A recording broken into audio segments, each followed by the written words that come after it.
Welcome to Duality Check, the podcast where two brothers embark on a journey through the realms of scientific inquiry, the mysteries of the past, and the uncharted frontiers of spirituality. Join us as we explore the wonders of our world and beyond, all while embracing the roles of curious bystanders rather than experts. Together, we'll unravel the tapestry of existence, blending the dichotomies of knowledge and wonder.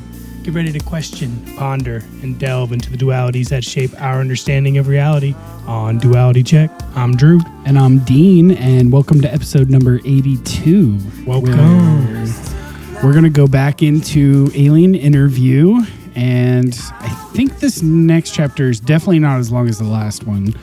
So, yeah, this is a history on biology, right? Yeah, this chapter is called A Lesson in Biology. And, you know, I'm realizing we've been bad hosts because if someone comes into the series at a random point, we're not really giving context before we start the segment. So I'm going to try and do that this time. So if this is your first episode of the Alien Interview you're listening to, you should know what you're listening to. Yeah. Yeah. This is the Alien Interviews by who wrote this? This is edited by Lawrence R. Spencer. Right. Anyway, we'll do all that before we start. Okay. Anyway, what's up with you this week? You catch any good duality checky type of stuff? So I listened to Jesse Michaels and who was that? The new artist? one, Flying Lotus. Flying Lotus. That's it. Just started. Yeah, that's a good one. I just started. He's super into it, and it's just fun hearing a more laid back conversation about the topic. Yeah, what I like about it is it's more of just a low level, just hang out and chat. Yeah. Rather than like one of these like heavy hitter bomb drop. Episodes, and those are fun every once in a while. It helps you like integrate all the material a little more. But these type of episodes where it's more chill and laid back, and it's more like two buddies hanging out and like talking about the stuff that all the other interviews that he's done and all the research that they've done and all that kind of stuff. It gives you a little bit of perspective because he kind of interviews Jesse a little bit too, like asks some kind of cool questions that gives him some props on how crazy Jesse's memory is on names. I was just listening to that part right before I pulled up here. Yeah. There was a part a little bit earlier than that where they brought up the Ross Coulthart and the whole UFO that has like been built upon. Right. And I forgot. This thing goes out of my head. Like I keep forgetting about this, but it's a huge deal. And Flying Lotus was just like, come on, Ross, there's ways to leak things that it just gets me thinking like let's say like 10 years down the road, we're doing this podcast and we get big or whatever. Right. We get a name for ourselves in this space. Like if we end up with interviews with people who claim to know things and we end up with information that is not public knowledge, what would you do? Like, what would you think you would do? Like, I want to think that it's a good question. I would find a way to release it. Yeah.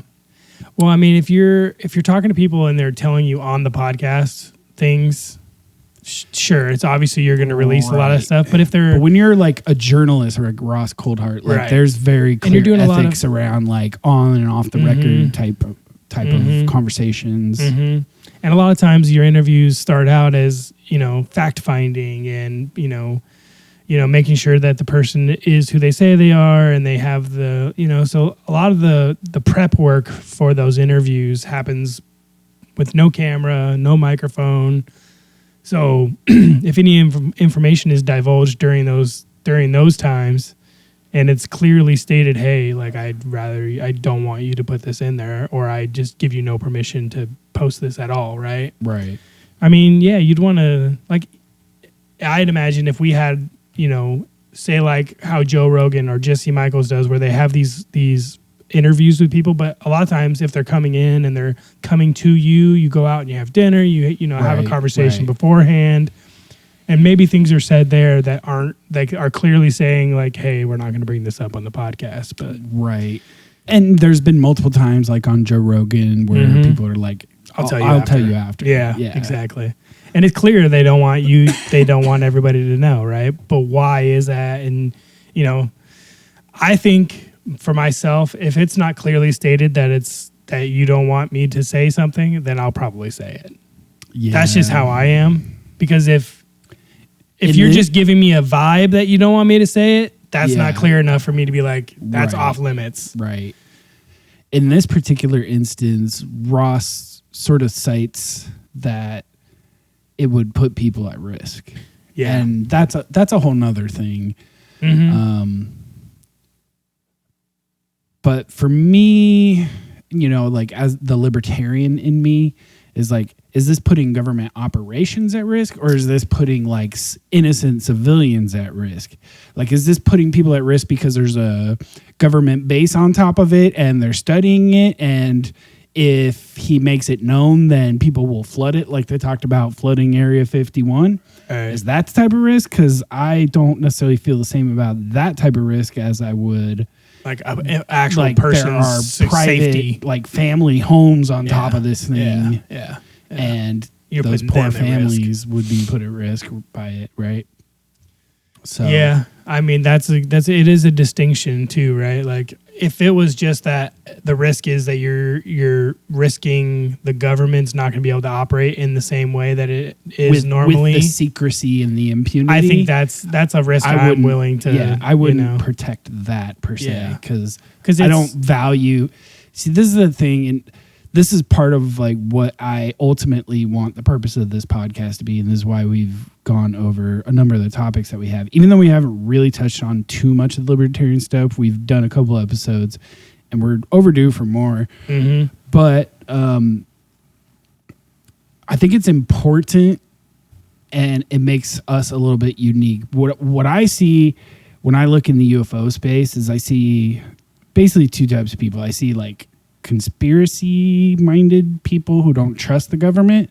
Yeah. And then I see people who want the scoop and are willing and excited to play ball with government and government sources to cozy up to it. Because they sort of have they have this reverence and respect for the government because they're not red-pilled on it as a turn of phrase. But yeah, when you believe in like the goodness of the American government and you think that even if you don't think everything they do is good, right, but you think the general course of American history was like successful or like you can tell yourself the narrative that this is like freedom and this is goodness. It was all worth it in the end. It's kind of a Anyway, that is a distinction. I don't have that attitude, and I feel like a lot of people in the UFO world have a little too much reverence and respect. True. For a group of people who almost repeatedly over and over and over show that they pursue their own interests, and many times just at the expense of the American public. Directly in a lot of cases, right. Not much less the world. Like they don't really. If you're an American, maybe you get some of the benefits of what our government does, but if you're international... And that's not to say that because their government is a large body of people, and there are a lot of really good people. Big central federalized government. I'm talking about our military and our foreign policy. The people who are making the policies in order for the people who actually work within the government. Yeah. The people who are making the policies that the people who work in the government have to follow if they want to stay in the government, even if they're a great person. And like the guy, the whistleblower that was on Jeremy Corbell and George Knapp's show, Matthew Brown. Yeah. he seems like a really good guy, and he came across some crazy stuff, and he's like, hey, I got to get this stuff out here, Or man. Snowden, for Yeah, instance. exactly. Like there are people who peek behind the curtain a little bit too often, and are just like, dude, this is not the There thing are that I plenty thought of I signed good up and for. honest people that work in the government, but that's not what I'm talking about. I'm not talking Exactly. about the people, the rank That's and the file. distinction I wanted I'm to make. talking about the purpose and like Yeah. the policymakers Yeah. and the families who have The multiple lifers. generations that The are lifers. coming in and out of power and bouncing back and forth between giant corporations and government positions, and lobbyists, the insiders. companies. Yeah. The little, background, policymakers. Yeah. There's a distinction, and that's the distinction I want to make. Right. As far as the individuals within government, that it's not necessarily And even a with elected indictment on officials, them. there's There's plenty. There's a lot of low level congressmen in the House of Representatives who are freshmen, and they're not involved in any of this stuff. It's the people who have A lot of them, if they make a career of it, will become involved over Right. time, but a lot of them aren't yet. Or there's a difference between the people in the know, the people with the security clearances, the people who run the committees versus your rank and file. Yep. So, but yeah, that goes for is a lot of the wings of the government. long back into short. I would disclose as much as I felt comfortable, but I think my comfort level is different. I think mine and your comfort level of disclosing things is a little bit wider than a lot of these other people who maybe just want to make a name for themselves. Yeah, and And maybe build that something means long-term. that someone like us would be less likely to get those scoops. But Sure. I've always heard Graham Hancock.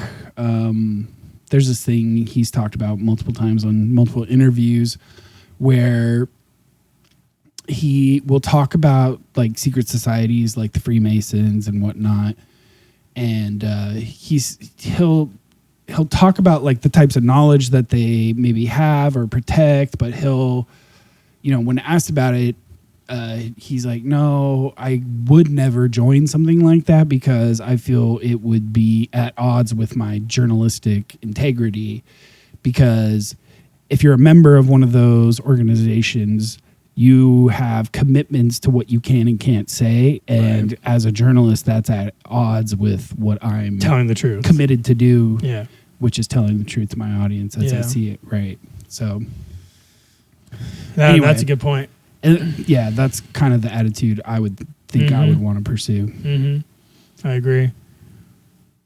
So, but that doesn't mean if we in the If we ever future get get there. some crazy UFO insider guest, like, you want to tell me stuff? Tell me stuff. I'm just not necessarily going to commit to keeping it secret. Let's hope by then maybe we'll have a disclosure. Right. All right. So why don't we hop into this only thing I brought today. This was actually sent to me by Joelle. I watched it too. You've seen this? Yeah. Oh. Well, I don't know if I saw that. I've seen this parts of this interview. I don't know if this is the exact spot I saw though. The story. Okay. I'm sure that's probably what you're thinking of. Maybe. Anyway, so this is Tom Segura being interviewed by Mr. Ballin. Have you ever seen any of his stuff, Mr. I have Ballin? not. He does a lot of Apparently he's like a big storyteller guy. Is he's what a I'm picking big up. storyteller guy, and he tells like these long form stories, and some of them are UFO stuff, some of them are just like true crime stuff, some of them are just wild stories that are just buried over time, and like from like all the way back in 1800s, all the way to current and stuff. So I've watched a lot of his stuff, not so much recently, but I didn't know he was doing interviews. So Yeah, he said this is the first episode of a sort of experiment format. oh, okay. So anyway, he ends up telling Tom Segura's story. The first part is him more getting stuff out of Tom, and now at this point he's just gonna sit and tell him a story.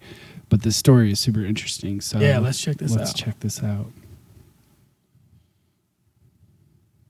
I know that you are a consumer of the strange, dark, and mysterious. Yes. So it wouldn't be a Mr. Ballin episode if I didn't tell you a story. Yes. And so we actually looked for a story that would specifically resonate with you.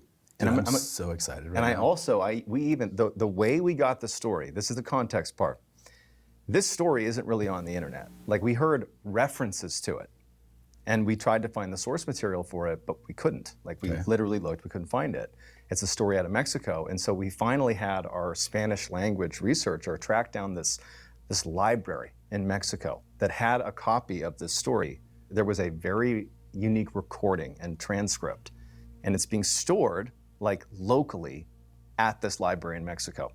And so the way to access this story is you can't just like contact the library. You have to write them a letter to get access to this story. To hear a story? To just read the transcript. To read a transcript. That is in the story. It's the story without the transcript, not really a good story. You need the transcript, you'll see. So we followed their steps, we contact the library, and we get access to the story, and they're like very weary of what we're gonna do with it, but they're like, okay, be careful with this one, right? Because it's like a sensitive story for Mexico. Okay. So that's the setup. So this is, by the way, let's just stop. Great setup. Great setup. I mean, I don't know where this is gonna go. It's good, but man. I'm fucking in, dude. I mean, you set up like a Bond story. Like, pretty good. I had to like request access through fucking headquarters to Dude. hear a story. Okay. So in June of 1976, there's this 23-year-old kid named Rafael Perez, and he's training to be a pilot. And he flies his training missions, if you will. He's a civilian, so he flies his training flights out of this airport in Chimalacán, Mexico. It's about 3 hours inland from Acapulco. And this kid, he's flown many times, but always with another pilot. So he's learning how to fly a small plane, like a Cessna. And on this day in June, he's gonna fly on his own for the first time.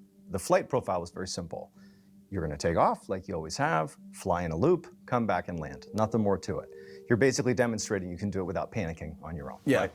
And keep in mind, in 1976, the controls, the instruments inside of the aircrafts were pretty rudimentary. Like they didn't have GPS systems. It was sort of like you had like your compass and you had your altimeter, but honestly, a lot of flying was literally dead reckoning, like looking out the window and just seeing where you were, right? So he takes off at 9:15 a.m. It's June 23rd of 1976. He takes off. And right away, he notices that it's very foggy, and this was something he knew on the ground, but from a dead reckoning perspective, looking out the window, he's got limited access to reference points on the ground. So he really has not really a good sense of where he is. He's using his instruments and he's sort of guessing when he's supposed to make this turn, to bank around, to come in and land. But on his approach back to the airport, he's successfully done this flight. He can't quite find the airport. Have you seen this? I have. Okay. I don't know if I actually listened to the entire thing though, because it Okay. was like one of those things where you're scrolling and it just has like a clip of the story. You know? So Joel sent me like a clip on Facebook. So Right. it was like a 2-minute condensed version of this, and I actually haven't listened to the whole thing myself either. Okay. Yeah. But I think that's probably something that I listened to too. I think the whole setup and everything, Yeah. like once I started, like I wanted to find the actual source from Yeah. the social media clip. So I found the show and I started here and I was like, oh, this is all really good setup. I think we should include this because it worth makes it. it It's worth it. a lot more credible than just hearing it out of context in an edited social media clip. he's a fantastic storyteller Dude, too. yeah, this is great so far, Yeah. right? Yeah, By the way, Marianne. I would love to learn to fly. Like, that sounds so cool. it does. All right, here we go. Like he's struggling to see it. But at a certain point, based on his instruments, he realizes he's off course, he's lost. And so he tries calling in with a radio back to the control tower to be like, I'm lost, like I'm letting you know, it's gonna take me a minute. He doesn't really hear back from them, it's sort of garbled static. And then he realizes, oh, I need to fly back left. I need to go left. So he takes the yoke, the steering wheel, and he tries to bank the airplane left. But the airplane doesn't go left. It just continues flying level at 7,000 feet in a straight line. And he's thinking, okay, there's clearly some sort of issue here. It's okay. He's not panicking. He hops on the radio and he says, hey, I'm having some issues. I can't go left. He tried going right. Nothing's affecting the plane. It's flying straight at 7,000 feet. He hops on the radio. He starts talking like, what do I do here? I can't do anything to my plane. And as he's trying to get a hold of anybody who's not getting back in touch with him, but we have his voice being recorded into this radio, the plane actually begins to climb. And he's not pulling back on the yoke. He's not making the plane climb. The plane is climbing on its own. And so it begins to climb, and the way the fog and mist is there was like this big, like huge cloud that he was basically flying into. So he's ascending up to like 8, 9, 10,000 feet. He can't go left, can't go right. He's just going straight up into this cloud. And so he can't see anything. He's like in a void. He's totally panicked now. He can't get a hold of anybody on the radio. About the time he's totally obscured in the clouds, he feels this overwhelming tiredness come over him. And he passes out, just passes out in the cockpit. He wakes. That's the face. He's like, dude. This is already freaky. Like, imagine your first solo flight. Oh my god. Yeah, I wouldn't even. Hey guys, I saw did fog. I do something wrong here? Did I hit the autopilot by accident? Yeah. Yeah, no, crazy. I can't imagine that. I mean, honestly, if that were me, maybe differently if I was trained, but the fog on your first flight ever by yourself, Yeah. I'd be like, maybe wait till tomorrow. Right. Maybe wait till tomorrow. Right. That's real. All right, let's keep going. Wakes up in the cockpit, has no idea how long he's been asleep for. Could have been a second, could have been days, but he's immediately shocked that, holy cow, I did not crash the plane. Like, I know I just fell asleep in the plane. But a couple things immediately become clear to him. First of all, his plane's still flying. He's still in the air. He's still coasting along, right? But he's back down to 7,000 feet. He was climbing before, now he's back down to 7,000 feet. He also looks out the window and there's no more mist or fog or anything like that. It's actually just the open ocean underneath him. And immediately he thinks to himself, I took off from this airport that's 3 hours inland from the coast. If I went in a straight line, and he looks at his clock, and it says 11:30. Took off at 9:15, 10:15, 11:15. So 2 hours and 15 minutes from the time he took off. I'm doing the math right. It's below 3 hours. What body of water am I over? The amount of time that has transpired that apparently I was asleep for is not enough time for me to arrive over any body of water. That flashes through his mind. In addition to that, he looks at his gas gauge, and it's at 3/4 tank. And he knew that not only is that way too high, but he wouldn't have had, even if he had 3 hours, he wouldn't have had enough gas to reach any water body.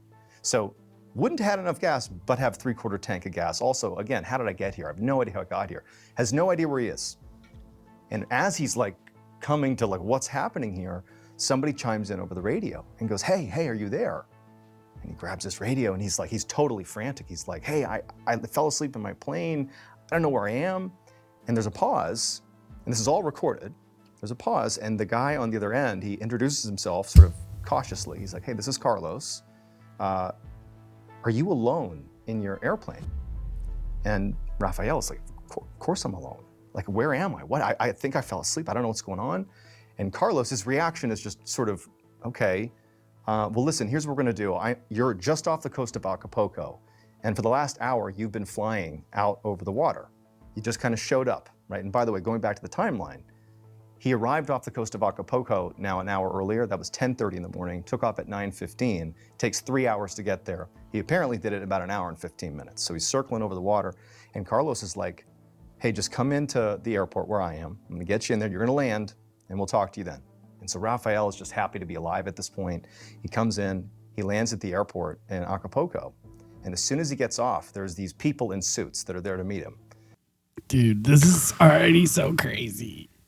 Yeah, 3 So you hours got away missing from time. You got some sort of impossible relocation. teleportation. Sleeping for 2 hours while flying a plane and waking up and being super like, disoriented to where he's just at, how he got there. not being on the ground, crashed.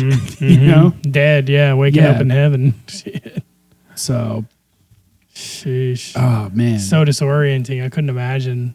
so already this is like a coast to coast or Y-Files, like we're the episode, right? Story. Absolutely, yeah. But then it gets even crazier. Mr. Bowen does a And good they job, though. immediately take him, they detain him, put him in like a black car. He's asking what's going on, nobody knows, or they don't tell him, and they drive him to a hospital. And he's the whole time saying, I'm so sorry about the craft. Please tell like where I flew out of that I'm sorry about the craft. I hope it's not damaged. They bring him to the hospital, they drug test him right away. He's not on drugs, he's sober. And they also have a psychologist come in and they give him a profile, make sure he's sane, and she determines that he is. And so the whole time, Raphael has no idea what's happening. He doesn't know what they're doing. He doesn't understand any of this. And so finally they say, okay, we're gonna tell you what happened. So when you showed up off the coast of Acapulco at about 10:30 in the morning, which no one understands how you got there, it's not possible. You showed up on the radar screen of who you were talking to, Carlos, the air traffic control guy. And he talked to you for an hour while you were out over the water. That whole time you were circling, you were talking to him, and it was recorded. And I'm gonna read to you the first thing that Raphael said to Carlos. And you're gonna see in a minute why Carlos's first question when Raphael came to was, is there somebody else in the plane? He said in a very deep, almost robotic voice, when Carlos saw this blip on his radar at 10:30, he said, hey, who is this? You're flying over Acapulco's coast. What's going on here? The voice came back and said, the pilot is speaking, but not of his own free will. We are using him as a microphone. Your equipment is too primitive. It is not important who we are or where we come from, only that we are inhabitants of the same universe. Oh, man. We are using him as a microphone. Sends shivers down your spine. Dude, that's so crazy. Imagine being an air traffic control too, and you're just like, okay, we got a random plane, let's figure this out. Like, dude, where'd it come freaking from? land, bro. Like, he probably doesn't take this seriously at first. As your first contact, he's like, oh, some pilot thinks he's fucking smart. Thinks he's messing funny. with me. Yeah. But imagine being... And then you figure it out later, that air traffic controller probably realizes, hey, like, there's something weird going on. Right. All of a sudden, he's acting like he doesn't know anything, and he just woke up, and now he's over the ocean. He was 3 hours, that would be pretty trippy. Yeah.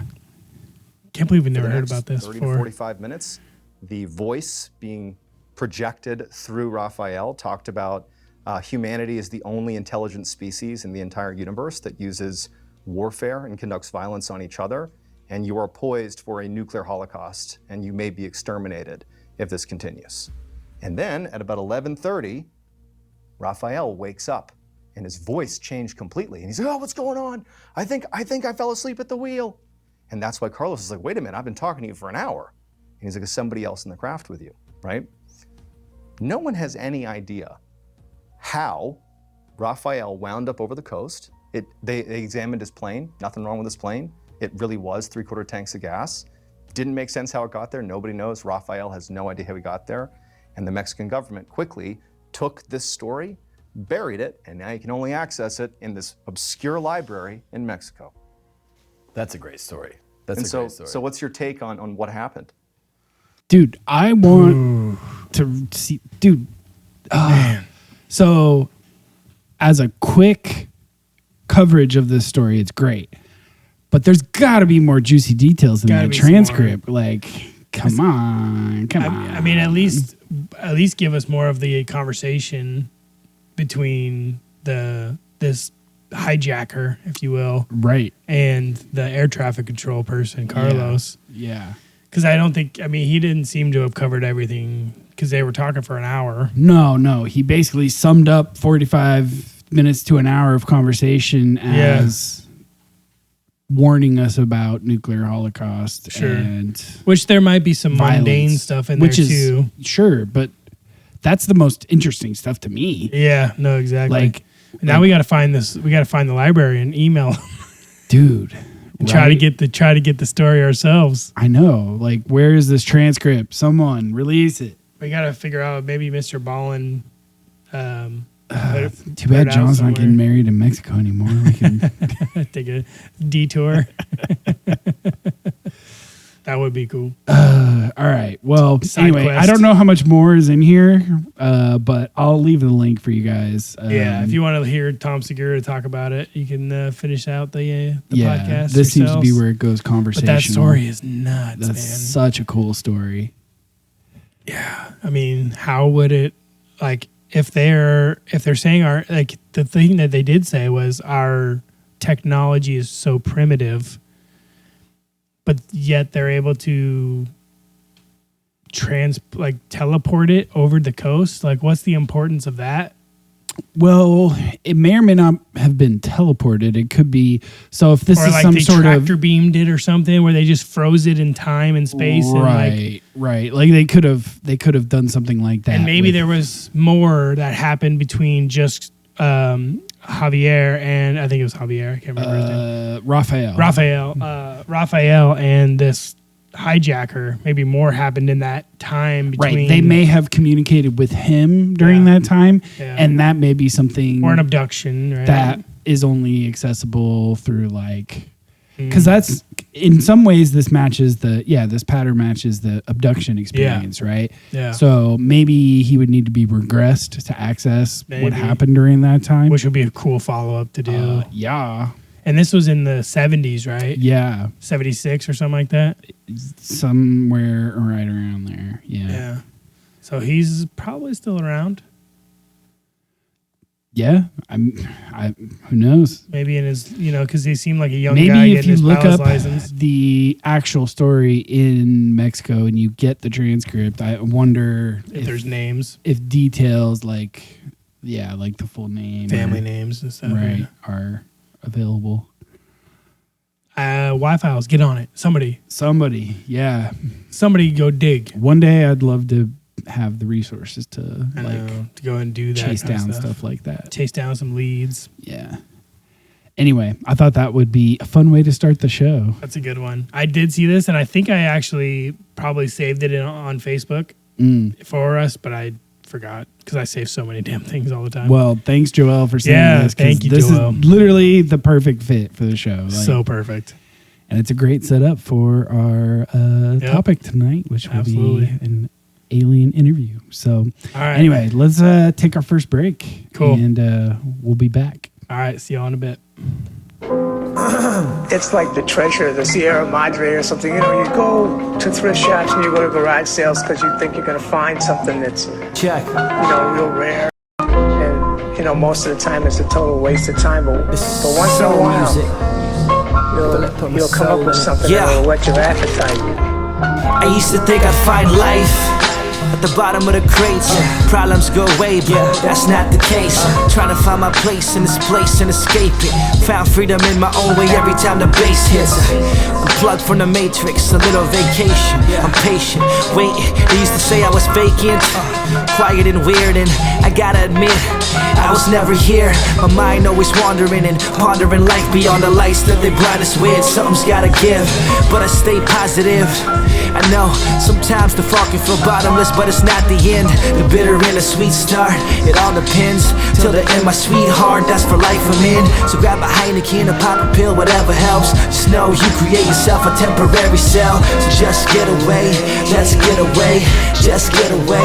I need to get away, just get away, let's get away. Need to get away, let's get away. Just get away. Oh, just get away. Yeah. I used to think I'd find love at the bottom of the page, and that'll be the day, but that's not the case. No matter how hard I try, barely seem to get by. Top it all off, we just said our goodbyes. The good guys finish last. Another one for the books, by the looks of it, it's all for the good though. Something you should know, there's always reasoning. Even in the end, just believe in it. You said you'd never leave, that we'd forever be. She looked me straight in my eyes, she said set me free. I need to get away, I need my own space. I don't wanna go, but I won't stay. What's the difference? It's all the same to me. It's all games to me. Now it's plain to see, you've already gone. So what's the point of telling me you're moving on? Just get gone. Just get away. Just get away.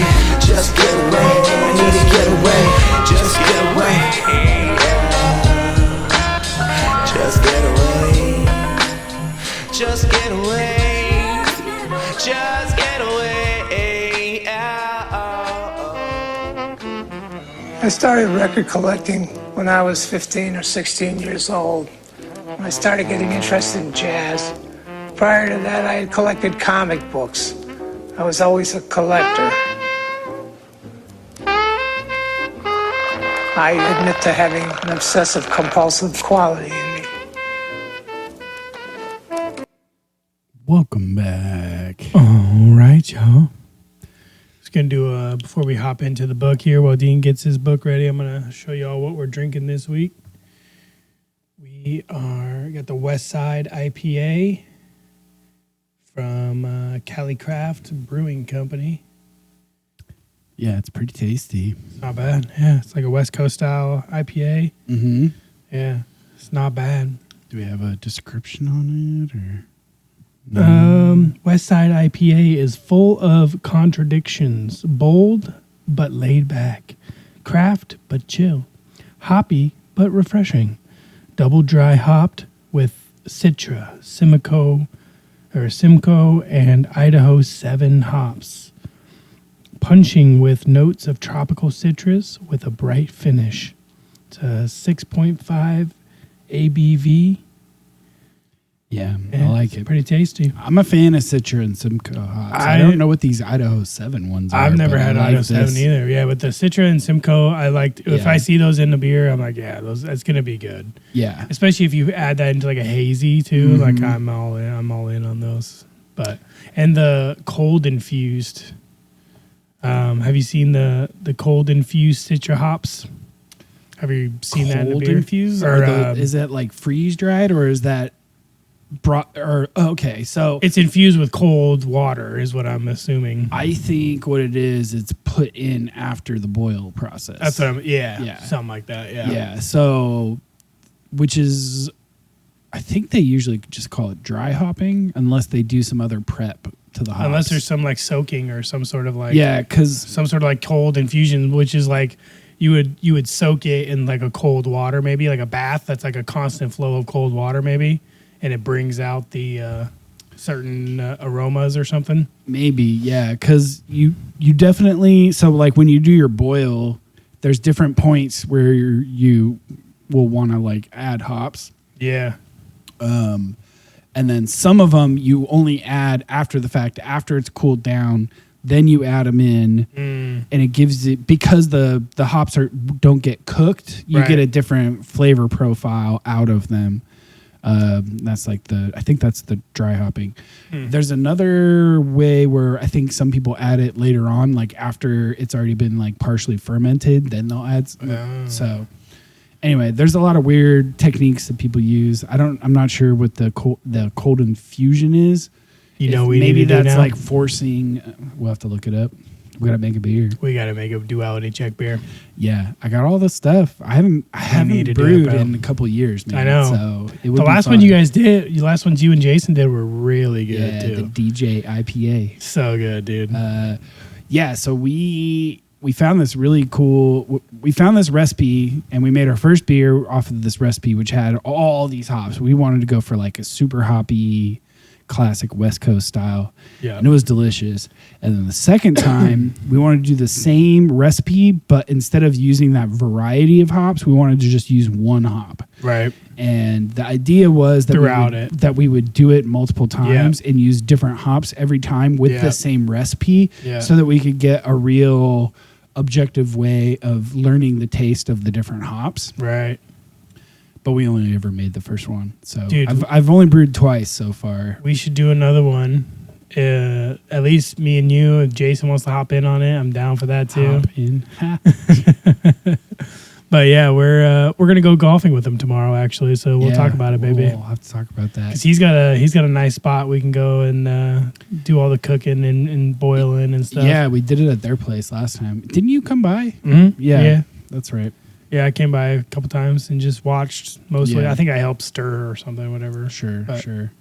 Yeah, it was fun watching it. I want to do it with you. That would be fun. Yeah, We could do a totally. duality check, West Coast IPA or hazy maybe if you wanted to get crazy. And then regular listeners can send us their contact, and we can. Yes, if you Send want a- to send a get couple one. out. Yeah, we can give you a 2-pack or something or a Yeah. 4-pack or something depending on how much we can make. We can't like sell them. There's like a whole thing, but no. like And if you just reach like out the to homie us, hookup. you know? Yeah, if you reach out to us and you send us your, PO box or something or whatever, we'll send them out. Yeah, that'd be cool. Yeah, hell yeah. All right, so let's hop into this. Let's go. So we're on chapter 10. It's a lesson in biology. So let's catch people up who may be catching this series for the first time. This book is called Alien Interview, and it's edited by Lawrence R. Spencer, who is a sci-fi writer who based this on documents provided to him by a person he calls Matilda O'Donnell McElroy. And the story goes, and go back to the original episodes of this if you want it in detail, but the story goes that she, as a medical officer in the Army Air Corps, before there was an Air Force back in the 40s, was on base when Roswell happened, and her commanding officer went out to the site to deal with the crash and asked her to come along. Just in case there was any injuries and she would need to. And as events turned out, she became the only person that this surviving alien of the crash would communicate with. And that is the basis of this book. So we've been going over all of the interview and everything. Right. And so they took some time and they taught Errol, the alien, how to speak English, and she read a ton of Earth books, culture, and learned a lot about our culture and our science and our history as we know it, and then started teaching Matilda her point of view of our history and everything from their historical records. Like a lot of the information that Errol is portraying is not necessarily of her own, sent to her by her the database or something, right? By her comrades, I guess. yeah, we'll say comrades. Yeah, sure. Anyway, so this chapter is a lesson in biology. Matilda O'Donnell McElroy personal note. So this is Matilda's personal note here. My debrief was also tape recorded as a backup to add clarification to the stenographic notes. I debriefed immediately after my interview so that everything that was said was still fresh in my mind. When I recounted these stories to the gallery stenographer, I was still reeling a bit. The perspective on Earth history from the point of view of the domain is very strange, to say the least. I think this is commentary on the last chapter we covered, which is the history, the timeline of events. Timeline of events, yeah. History of the... Oh, I forgot. Oh, yeah. Can't Don't put it over there. I wasn't sure if my uncomfortable feeling came from being disoriented or if it came from being reoriented. Either way, I felt unsteady and confused. Yet at the same time, there was a ring of truth to it. I was elated to and incredulous at the same time. The stenographer looked askance at me more than a few times as she recorded the history lesson I passed to her. I'm sure she thought I was losing my mind. Maybe she was right.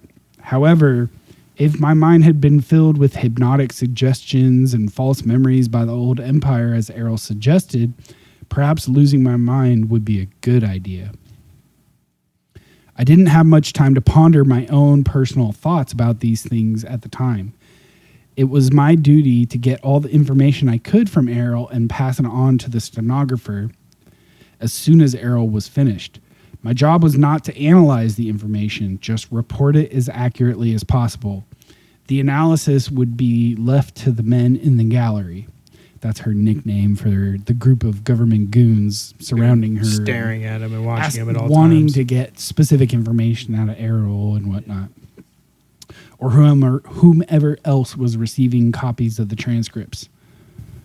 I delivered a list of books and materials requested by Errol to the agent in the gallery room so these could be gathered and delivered to Errol. Each night after I left Errol, she spent the rest of the night reading or scanning the materials which had been delivered to her. The members of the gallery each received a transcript of the stenographic dictation to study, each looking for information that was of interest to them. In the morning after breakfast, I reported back to the interview room to continue my interview or lessons with Errol. Official transcript of interview. Top secret. Official transcript of the U.S. Army Air Force. Roswell Army Airfield, 509th Bomb Group. Subject, alien interview, 28th of July, 1947. First session. The origins of this universe and life on Earth, as discussed in the textbooks I have read, are very inaccurate. Since you serve your government as a medical personnel, your duties require that you understand biological entities. So I am sure that you will appreciate the value of the material I will share with you today. The text of books I have been given on subjects related to the function of life forms contain information that is based on false memories, inaccurate observation, missing data, unproven theories, and superstition. For example, just a few hundred years ago, your physicians practiced bloodletting as a means to release supposed ill humors from the body in an attempt to relieve or heal a wide variety of physical and mental afflictions. Although this has been corrected somewhat, many barbarisms are still being practiced in the name of medical science. In addition to the application of incorrect theories concerning biological engineering, many primary errors that earth scientists make are the result of ignorance of the nature and relative importance of ISBs as the source of energy and intelligence which animate every life form. Yeah, I mean, real quick, I was just going to say, like, I can't imagine, like, our understanding of physiology and biology is already it's designed to fit within the materialist reductionist worldview. Yes. And so it's if you automatically that going to be wrong. Right. If you come to an understanding that all life has an aspect of an immortal spiritual being bound to it, that, if that's true, that fact would cause essentially not necessarily a rewriting of everything, but a recontextualizing of everything that we've studied. Yeah. And a lot of the assumptions we've made. Absolutely. I mean, we are clearly physical beings in a physical universe, but the fact of reducing it to just purely physical and not giving any credence to the spiritual or non-physical aspect, which most people, if not beforehand, nowadays are starting to open their mind to the fact that it is very common or very likely that there is some sort of non-physical like nature to our being, you know? Right. And if that's the case for all beings, then what does that mean for things like the theory of evolution? Right. I think it's Discord, actually. Oh, good call. Good find. All right. Although it is not a priority of the domain to intervene in the affairs of Earth, the Domain Communications Office has authorized me to provide you with some information in an effort to provide a more accurate and complete understanding of these things and thereby enable you to discover more effective solutions to the unique problems you face on Earth. The correct information about the origins of biological entities has been erased from your mind, as well as from the minds of your mentors. In order to help you regain your own memory, I will share with you some factual material concerning the origin of biological entities. I asked Errol if she was referring to the subject of evolution. Errol said, "No, not exactly." You will find evolution as mentioned in the ancient Vedic hymns. The Vedic texts are like folk tales or common wisdoms and superstitions gathered throughout the systems of the domain. They were compiled into verses like a book of rhymes. For every statement of truth, the verses contain many half-truths, reversals of truth, and fanciful imaginings blended without qualification or distinction. So they passed down the Vedas to us, but we distorted them. Yeah, or ignored a large portion of it. Right. We humanized that shit. Yeah. The theory of evolution assumes that the motivational source of energy that animates every life form does not exist. It assumes that an inanimate object or a chemical concoction can suddenly become alive or animate accidentally or spontaneously. Or perhaps an electrical discharge into a pool of chemical ooze will magically spawn a self-animated entity. There is no evidence whatsoever that this is true. Simply because it is not true. Dr. Frankenstein did not really resurrect the dead into a marauding monster, except in the imagination of the Isby who wrote a fictitious story one dark and stormy night. No Western scientist ever stopped to consider who, what, where, when, or how this animation happens. Complete ignorance, denial, or unawareness of the spirit as a source of life force required to animate inanimate objects or cellular tissue is the sole cause of failure in Western medicine. Okay. In addition, evolution does not occur accidentally. It requires a great deal of technology, which must be manipulated under the careful supervision of Isbys. Very simple examples are seen in the modification of farm animals or in the breeding of dogs. However, the notion that human biological organisms evolved naturally from earlier ape-like forms is incorrect. No physical evidence will ever be uncovered to substantiate the notion that modern humanoid bodies evolved on this planet. Naturally. Yeah. Yeah, it makes me think of... Yeah, that thing really is the culprit. Still here. Anyway, no, yeah. Like, that makes me think of, like, so even the Isbys... I still hear when I'm talking. I don't know. Yeah, sorry about this buzzing, guys. It's the noise filter, the noise gate. I think we need to turn it up a little bit. When we're talking, it's going to come through, but when you stop, it will cut. Yeah, that's weird. I don't know where it's coming from. The idea of, like, Isbys needing to be a big factor in the evolution. Mm-hmm. So even the Isbys who are past and between lives could have a big role in that, right? So maybe the domestication of animals is that Isbys are maybe incarnating into animals, and that, and I'm just thinking out loud here. Yeah.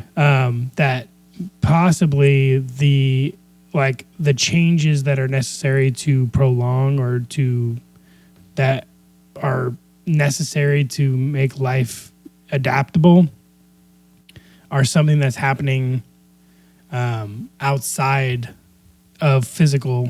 So it's like decisions happening like once you've died and passed, and like there's some sort of like, hey, we need to maybe change this or that or whatever, and then my next incarnation I'll be the first iteration of that. But obviously within this story, it would be like the Domain or the Old Empire or whatever that were the progenitors of the actual changes that were happening. Yeah, so the example that she's giving of like breeding of farm animals and dogs, the reason she's giving that example is because the Isbys who are guiding that is us. Sure. Because we breed those animals for characteristics that we want. Sure. So but it's an Isby guiding it, but she says it's very primitive form of what she's talking about. I gotcha. But that the changes don't just happen on their own. They happen guided by an Isby. I see. So when it comes to human evolution, then it'll be the same idea. So the Isbys that are outside of this prison planet are the ones who are controlling the domestication of humans then, and the changes in genetic makeup. We're about to get into some crazy stuff with that. But I would think that like any living, at least I have a sense that an Isby could be any living being. Yes. So why not animals? Isby is just immortal spiritual being. Right. So why not animals, and why can't it is animals too? But right? why can't animals after they die be like, hey, like we like you, like hey, I was a dog in my past life, and like we liked you guys, but like hey, maybe you guys can give us some more treats. Sure. You know, and like that could be a way of like give us some more treats, and maybe we'll be a little bit more loyal next time. Maybe there's a group of Isby spirits or whatever that enjoy incarnating into dogs over and over. They just like the lifestyle, right? Yeah, exactly. And so they take naps in the middle of the day. They have opinions on what makes a dog good, right? Yeah, exactly. Or better. Or and so maybe compatible with a human. In their spiritual sense, they can tweak the biological matter to make it change over time. That's what I was kind of saying. Is okay. It's kind of the same idea, but like it's more pulling in the panspermia, but panpsychism idea. Sure. But yeah. The reason is simple. The idea that human bodies evolved spontaneously from the primordial ooze of chemical interactivity in the dim mists of time is nothing more than a hypnotic lie instilled by the amnesia operation to prevent your recollection of the true origins of mankind. Factually, humanoid bodies have existed in various forms throughout the universe for trillions of years. Trillions, that's a big number. Yeah. This was compounded by the fact that the Vedic hymns were brought to Earth 8,200 years ago by the Domain Expeditionary Force. Did I flip 2 pages? No. Nope. That's just weird sentence to start. While they were based in the Himalaya mountains, the verses were taught to some of the local humans who memorized them. However, I should note that this was not an authorized activity for the crew of the Domain installation, although I am sure it seemed like an innocent diversion for them at the time. The verses were passed along verbally from one generation to the next for thousands of years in the foothills and eventually spread throughout India. No one in the Domain credits any of the material in the Vedic hymns as factual material, any more than you would use Grimm's fairy tales as a guide for rearing children. However, on a planet where all of the Isbys had their memory erased, one can understand how these tales and fantasies could be taken seriously. Unfortunately, the humans who learned the Vedic verses passed them along to others, saying that they came from the gods. Eventually, the content of the verses were adopted verbatim as truth. The euphemistic and metaphorical content of the Veda were accepted, practiced, and as dogmatic fact. The philosophy of the verses were ignored, and the verses became the genesis of nearly every religious practice on the planet, especially Hinduism. As an officer, pilot, and engineer of the Domain, I must always assume a very pragmatic point of view. I could not be effective or accomplish my missions if I were to use the philosophical dogma or rhetoric as my operations manual. Therefore, our discussion of history is based on actual events that occurred long before any Isbys arrived on Earth and long before the old empire came into power. I can relate part of this history from personal experience. So this is where she's about to go into telling the whole biological history and how biology really works. All right. Do you want to take a break now? Where are we at? 58 minutes. Do you want to take a break now and jump into it, or do you want to go into it a little bit?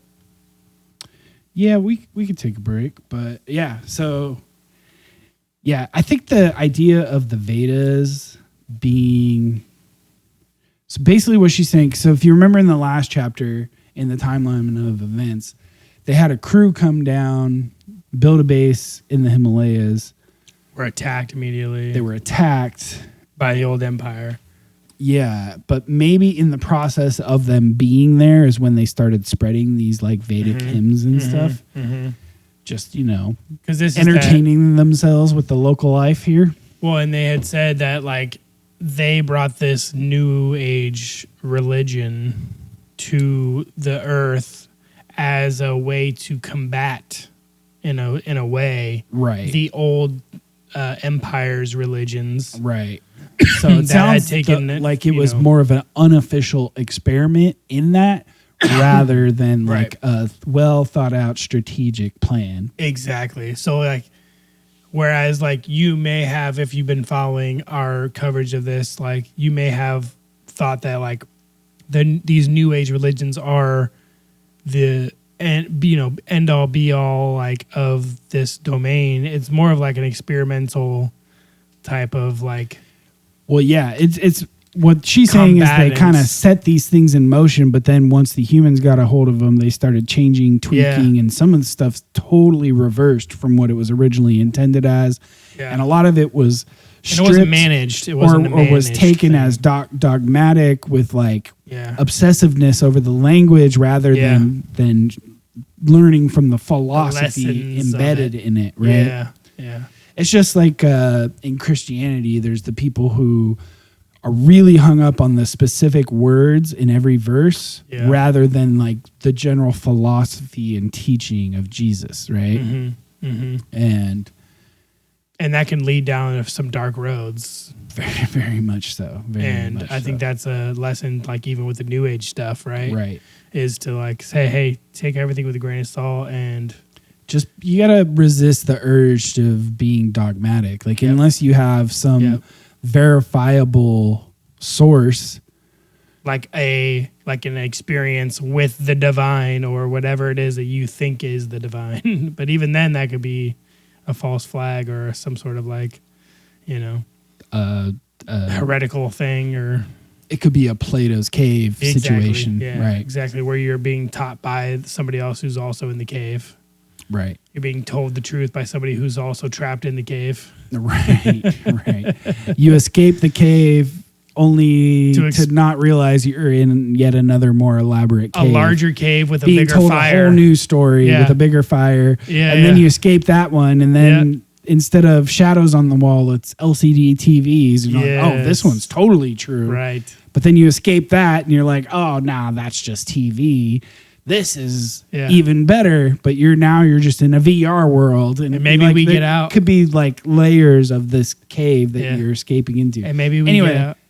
Maybe we get out in the end, and there's a 3-body problem, right? Where there's a three suns in the solar system, and we've been trying to figure out how to survive. How far have you gotten in there? I've watched the entire first season, and I want to read the books now. So I'm gonna have to read the books. Dude, because I have it. I think I have it all on my Audible. Okay, so, I'm gonna have to dive in because I really love the storyline and I love where it's going with it, and I want to know more. And I'm gonna go back to the beginning. And if I'm not mistaken, the series is only part of the first That's what book. You had said, yeah. I might be wrong about that, but I'm pretty sure that's the case. It seems like it. It's well, I don't know, but it seems like it was incomplete. Yeah, yeah.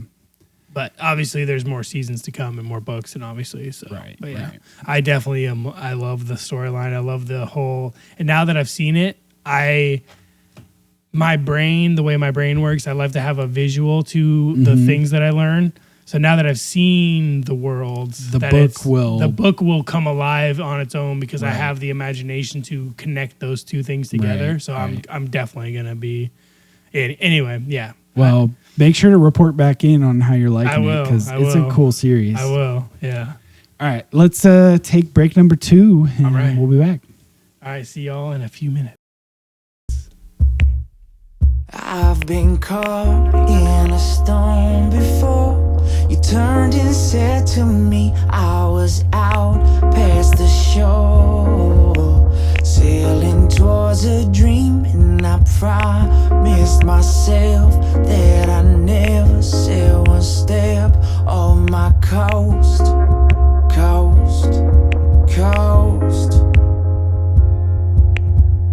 Among the things to say,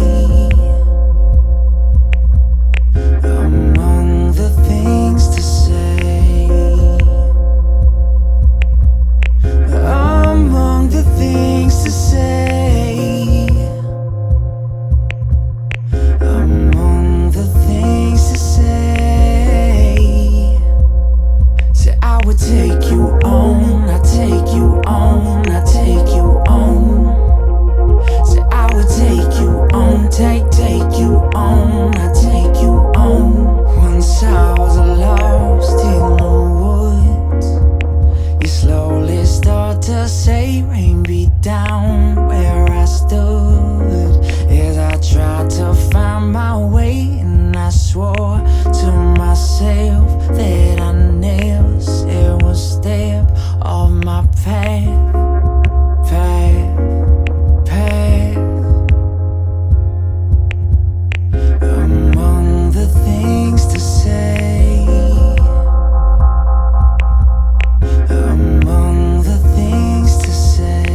was on the shore and standing at the wooden exit door, 'cause it was you that I was waiting for.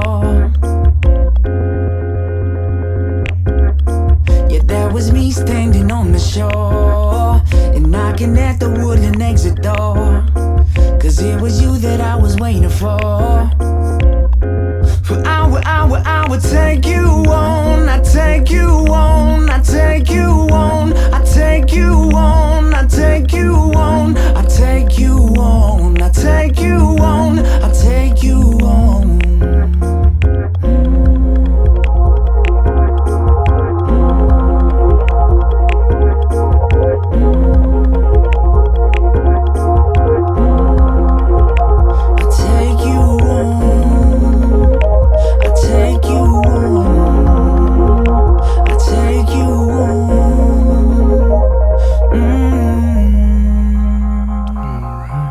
Welcome back. All right, let's hop into this. Yep, let's go. So this is where she starts explaining what actually is the case for biology. All right, let's hear it. Many billions of years ago, I was a member of a very large biological laboratory in a galaxy far from this. Far, far away. Yeah. Yeah. It was called Arcadia Regeneration Company.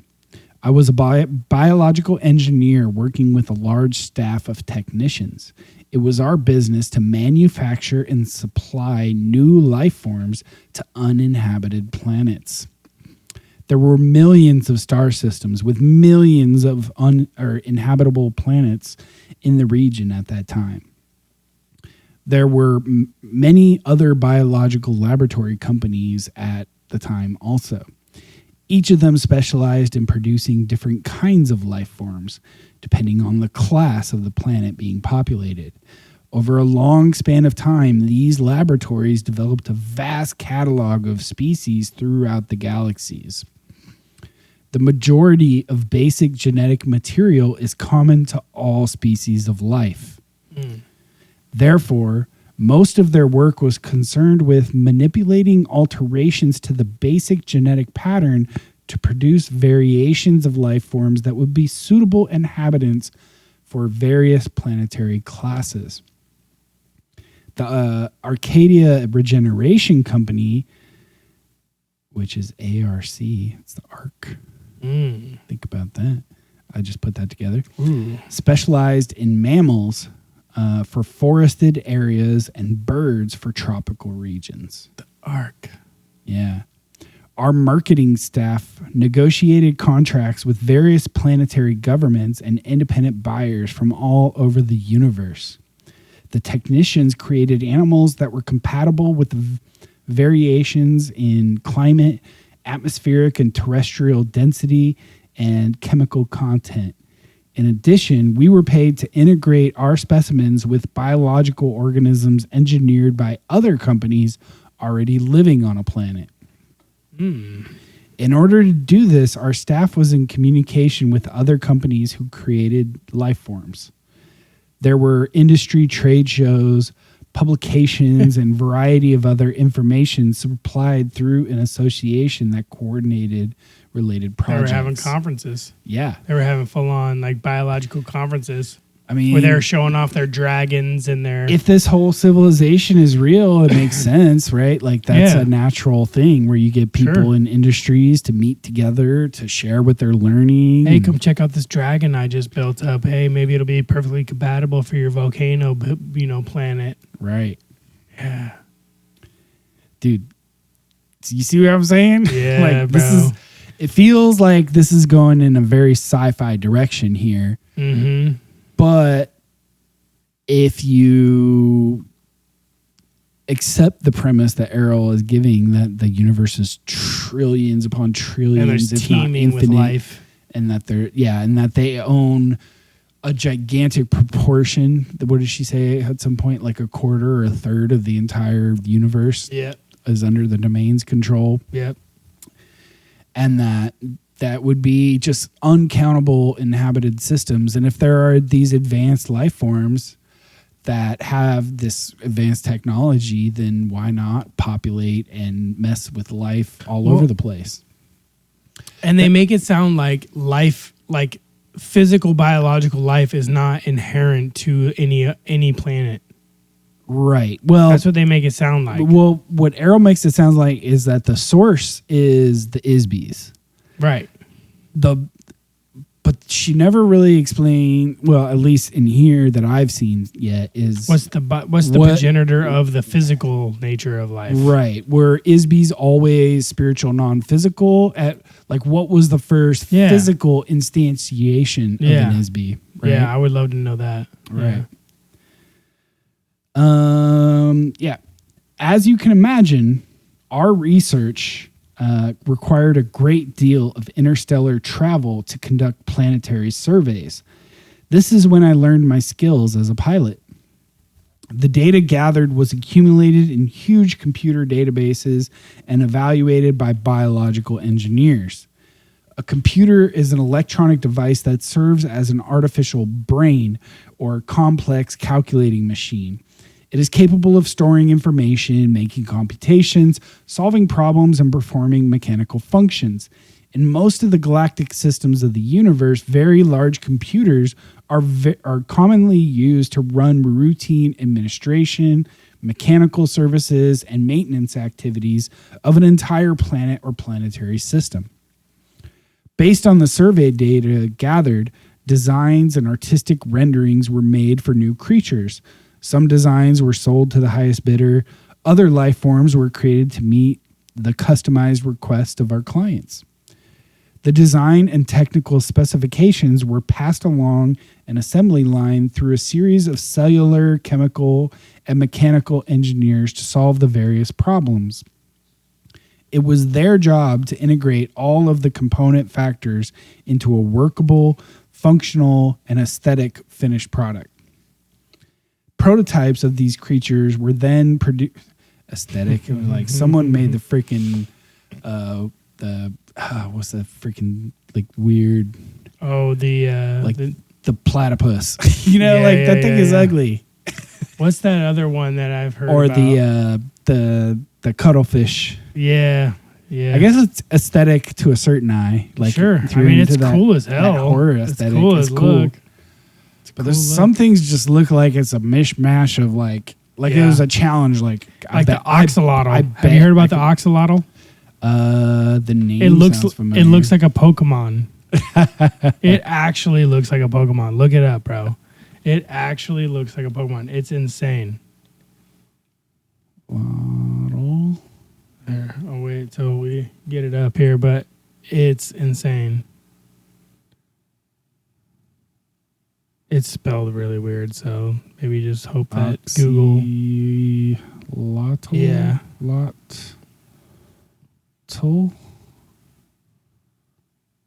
Oxalotl. And look up images too. Oxalotl. No, this is like some. I can't spell it. I don't know how to spell it either. Oxalotl. I think it's OXILOTL. Yeah, something like that. It's spelled kind of crazy. Oxalotls.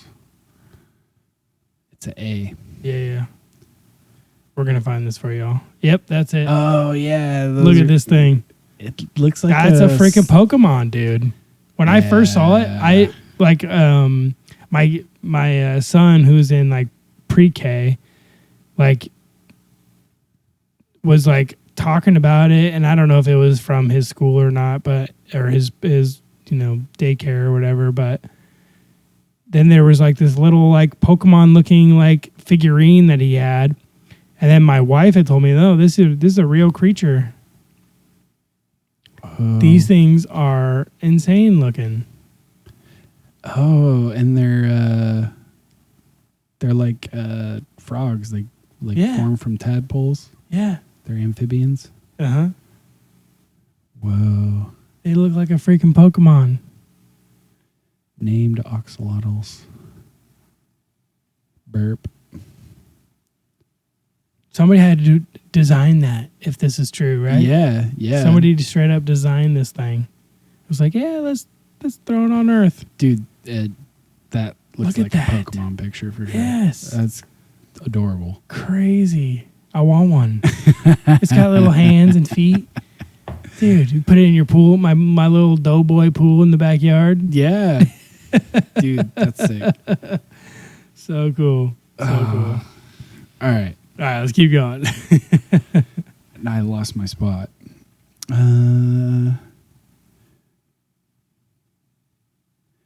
Yeah. Prototypes of these creatures were then produced and tested in artificially created environments.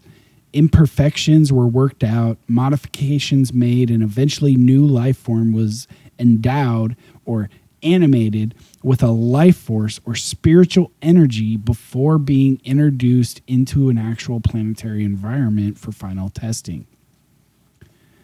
They invite the Isbies in. They say, hey, come test this new life form out. After a new life form was introduced, we monitored the interaction of these biological organisms with the planetary environment and with other indigenous life forms. Conflicts resulting from the interaction between incompatible organisms were resolved through negotiation between ourselves and other companies. The negotiations usually resulted in compromises requiring further modification to our creatures or to theirs or both. This is part of a science or art you call eugenics. Interesting. In some cases, changes were made in the planetary environment, but not often, as planet building is much more complex than making changes to an individual life form. So essentially what she's saying is that these incremental changes that we find in biology through the fossil record and whatnot, that is the basis for the theory of evolution. In this story is actually just evidence of them tweaking the creatures over time to make a unified environment. Yeah, I'm curious about the leap from apes to humans then. Well, it's a different species that's similar, but it's different. Right. Would be the So unless they were human model is a different thing than the ape model, although they are within the same. So maybe sort the of ape family model of was a technology. different company who was already working on a thing here, Or maybe it's the same company. Human came in and was like, hey, it's bipedal mammals, yeah, right? yeah. Anyway, coincidentally, a friend and engineer with whom I used to work with at Arcadia Regeneration Company a long time after I left the company told me that one of the projects they contracted to do in more recent times was to deliver life forms to Earth to replenish them after a war in this region of the galaxy devastated most of the life on the planets in this region of space. This would have been about 70 million years ago. The skill required to modify the plant, that's basically when the dinosaurs went extinct. So there, and if you remember back in her sort of history telling, like the dinosaurs didn't go extinct because of an asteroid, they went extinct because of a war. I wanna just reiterate what we were talking about earlier, the idea that if all animals could be inhabited by Isbies, then we have been on Earth. We've been inhabited by Isbies for a much longer than what she is portraying. Isby does not mean domain. Isby just means spiritual being. Domain is just a group. But as far as the group. old empire too, like, yeah, the old empire is still made of Isbies, and all the animal life forms under control by the old empire are still inhabited by Isbies because that's the nature of life. So life itself is inhabited by, so it's biological life being inhabited by an Isby. If it's life, it's inhabited by an Isby, is basically what she's saying. Okay. But there are also Isbies that do not inhabit physical bodies. Right. Who are part of the domain. But of the old within empire. biological and Isby populations, there Isbies. are different political distinctions within them, right? yeah. And one being the old empire and one being the domain. So yeah, I'm curious if there's any differential between like the current population on Earth as far as animals and humans. Like maybe if you were to take the entire amount of living creatures on the Earth right now, and that's the actual number of imprisoned Isbies, or if only human. Well, it makes you think too, like. Well, it makes me think, because she claims that an Isby is not born and never dies.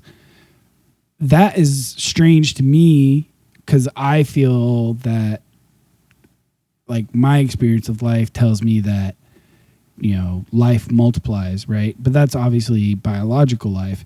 But I would think that the joy of creation is a joy of bringing new life into the world. And as an Isby, maybe having the power to bring a new Isby into the world.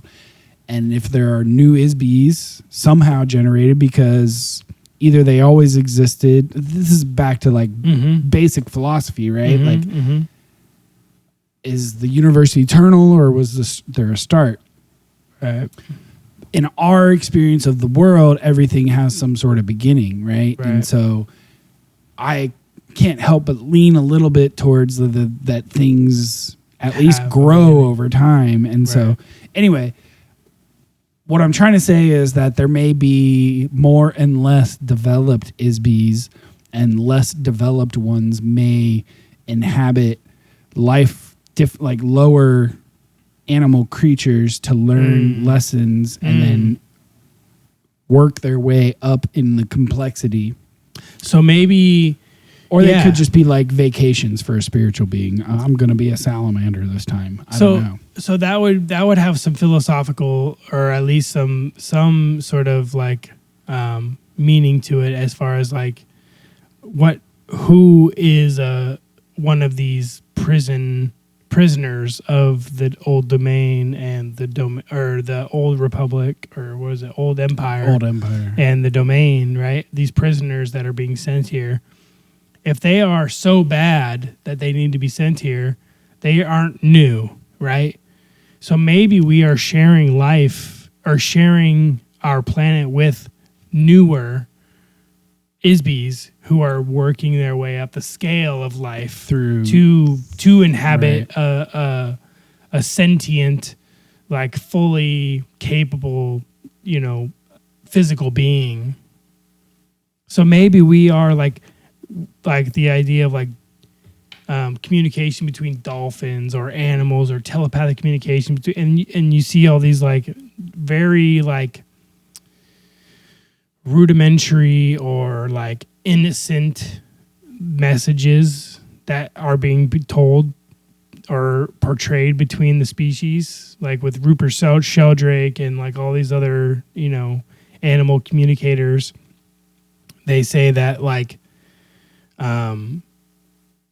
humans are kind of destructive, and we aren't, like they talk about how the environment, like how we just destroy the environment. I mean, which is obvious, right? Like it doesn't take a rocket scientist to say that they're, you know, wrong in that sense. Yeah, we clearly are destructive negative impacts. Yeah, but like maybe there's something to that. Like maybe the only, like, humans are the prisoners here, and not the other animal lives on the planet. Yeah, they may have predated. It sounds like, based on the timeline here, they would have predated Earth as a prison planet. Exactly. Yeah. And so maybe the trap is designed for certain Isbys to specifically draw them into the human form. Right.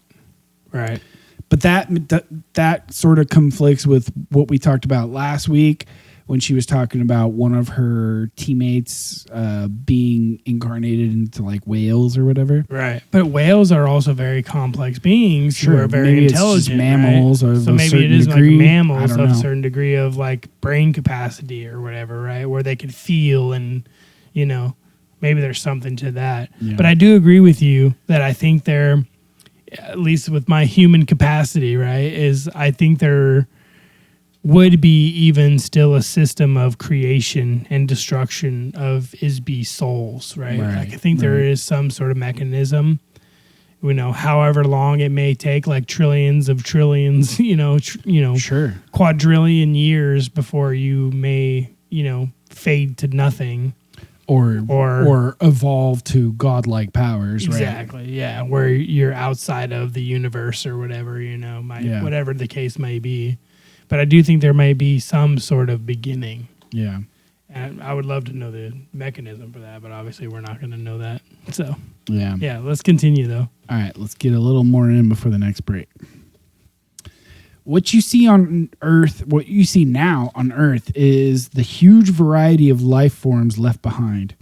Your scientists, did I skip something there? The skill required to modify the planet into an ecologically interactive environment that will support billions of diverse species was an immense undertaking. Specialized consultants from nearly every biotechnology company in the galaxy were brought in with this project. What you see on Earth now is a huge variety of life forms left behind.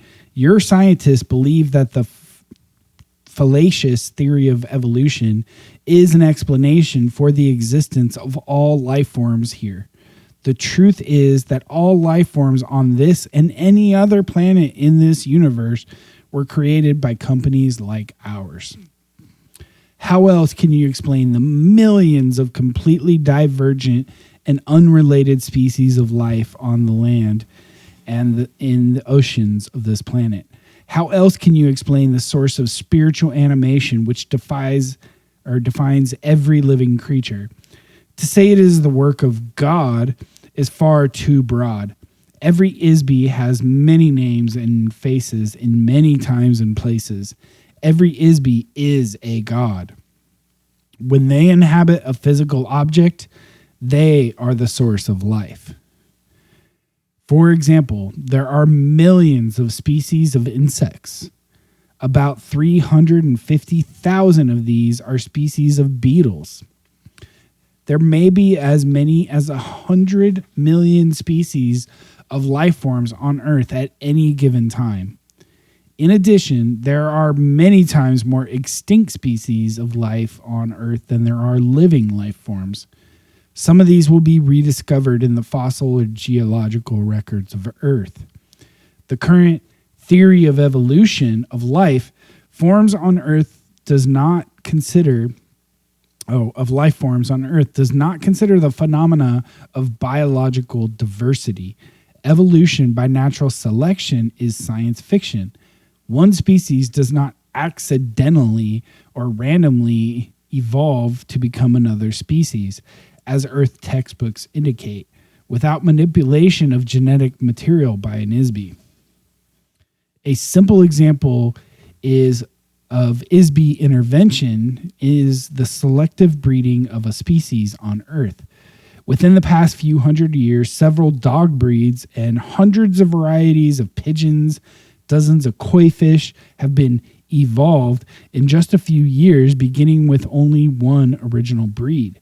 Without active intervention by Isbys, biological organisms rarely change. The developments of an animal like the duck-billed platypus, Shout out. required a lot of very clever engineering to combine the body of a beaver with the bill of a duck and make a mammal that lays eggs. Undoubtedly, some wealthy client placed a special order for it as a gift or a curious amusement. I am sure the laboratory of some biotechnology company worked on it for years to make it a self-replicating life form.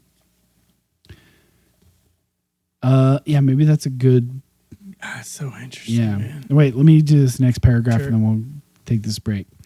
The notion that the creation of any life form could have resulted from a coincidental chemical interaction moldering up from some primordial ooze is beyond absurdity. Factually, some organisms on Earth, such as proteobacteria, are modifications of a phylum designed primarily for star type 3 class C planets. In other words, the domain designation for a planet with an anaerobic atmosphere nearest a large, intensely hot blue star, such as those in the constellation of Orion's belt in this galaxy. Cool. Yeah, let's Dude.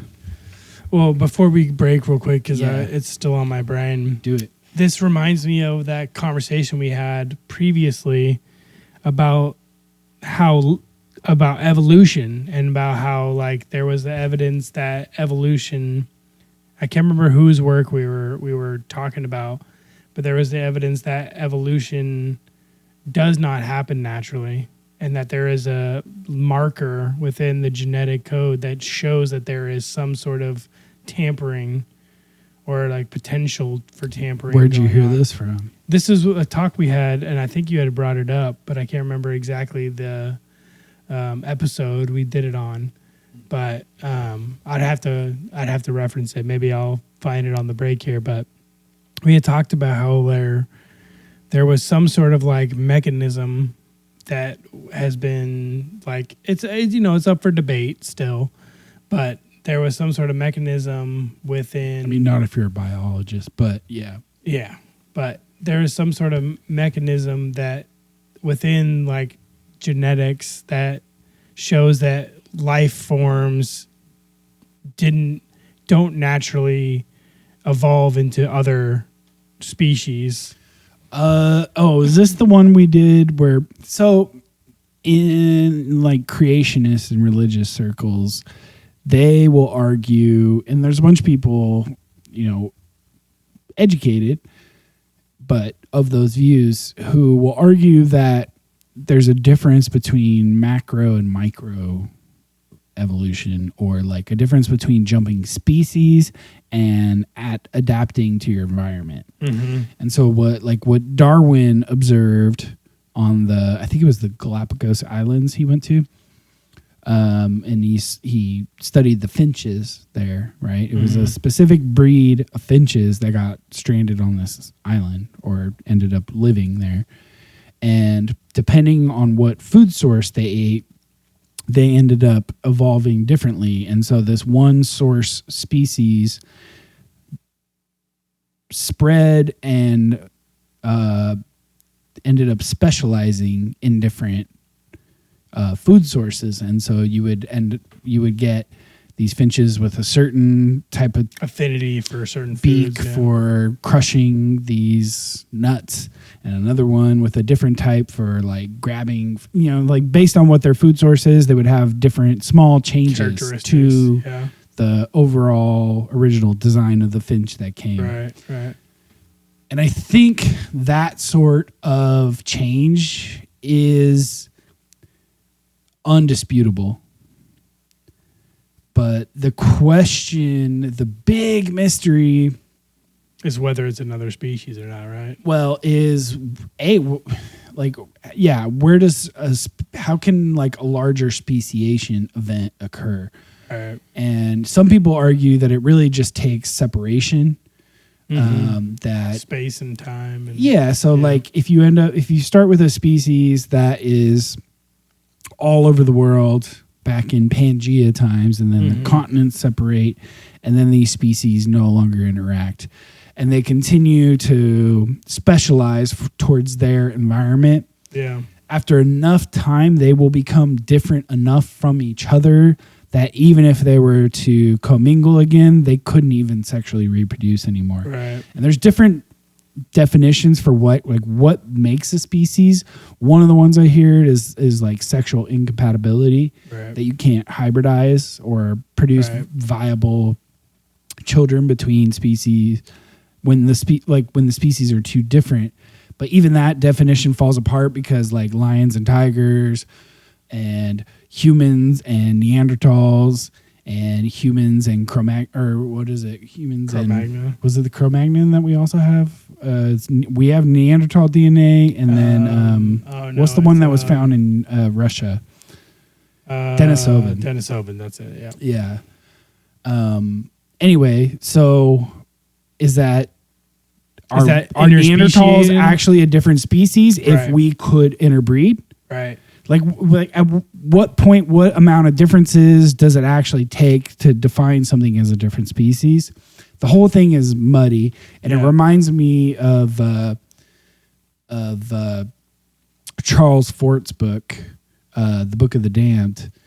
And he essentially argues that what science is doing is like categorizing and sorting and cataloging and like defining things to be different based on these like logical classifications, but that is a framework that we are imposing on the world in order that we can do logical operations. Instead of extracting it from the environment itself. But those differences, the fact that we call this a lion and this a tiger, are not inbuilt into the world. Right. It's something that we are imposing on the world with our language. Because we see them differently. Right. And so anyway, it gets really fuzzy, and biology is really messy anyway. Yeah. But I find this version of an explanation in the context of the entire thing, if you take the entire topic and book that we're covering as credible, is just as credible of a explanation in a long enough timeline, right? Yeah. It still leaves questions that want to be answered about like the origins of physical life. Yeah. But yeah, as far as the and diversification, maybe I find it super fascinating. Yeah, and maybe it is true too that like at the origins of any planet that is sustainable for any life, there is a basic life that is able to adapt and change over time.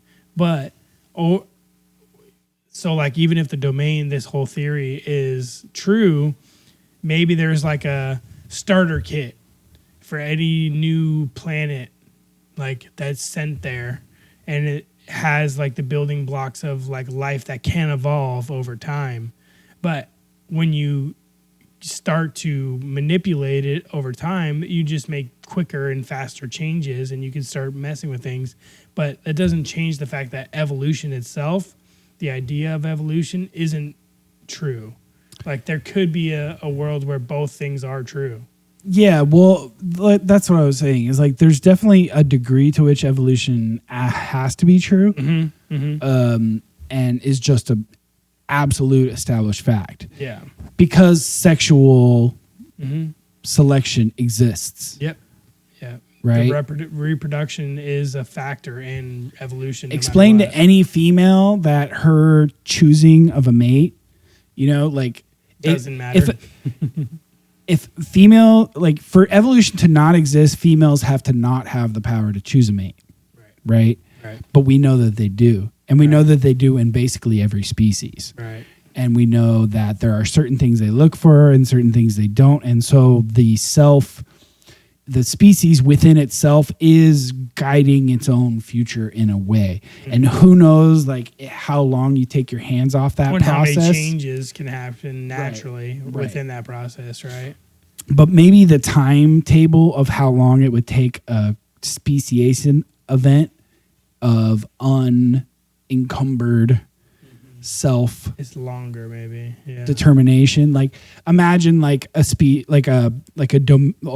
old empire or a domain like just sets up life here, and then they end up in some weird political squabble, and like just no one comes back to Earth for billions of years. Right. I think life will Things continue will change on its to own. develop and diversify. Right. But that doesn't necessarily mean that it wasn't necessarily started or encouraged into certain schemes, or that environments weren't designed, or like the idea of like the genetic code itself, like there being some ability to write that code. Yeah, and the point being, one of the base points of this argument is that most of the genetic code is shared, and most of the function of cells is the same, right? Like this is the same processes of converting substances that you take into energy, and then removing waste, and like that sort of cellular based phenomena is at the root of all life. Yep. So- Even plant life, all those things, Right. right? Like, yeah. So there's a factor there for sure to be taken account of. Like, even though their evolution might be real, there is still some underlying thing that we just don't understand, which is DNA itself and where that came from and how that came to be. Yeah.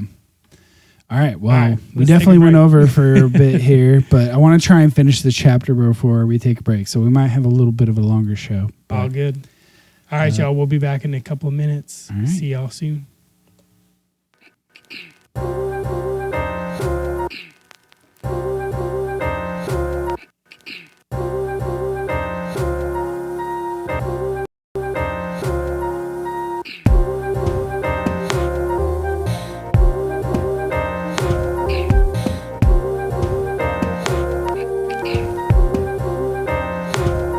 When I was a young boy, I'd beg time to pass. Now that is coming, I wanna go back.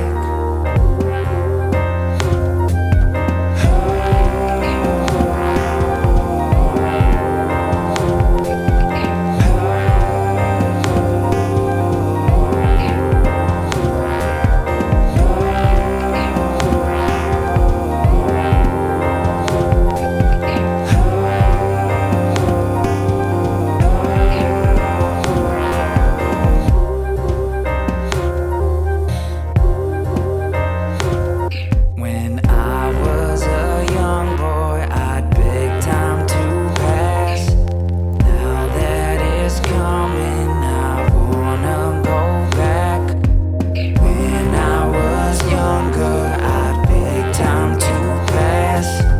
Now that it's come, I just, though I try to drown all of the sorrows within, but I fail to do so, 'cause my demons could swim. When I got to the bottoms of bottles of sin, well, it did me no good, 'cause my demons could swim.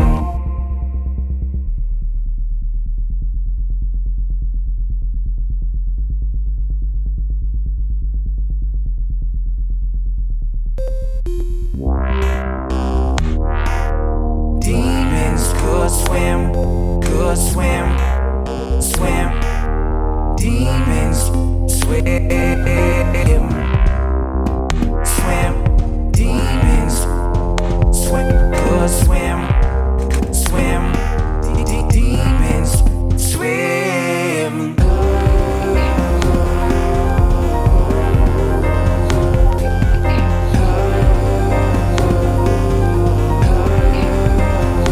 Though I try to drown all of the sorrows within, but I fail to do so, 'cause my demons could swim. When I got to the bottoms of bottles of sin, well, it did me no good, 'cause my demons could swim. Demons could swim, swim. Demons swim.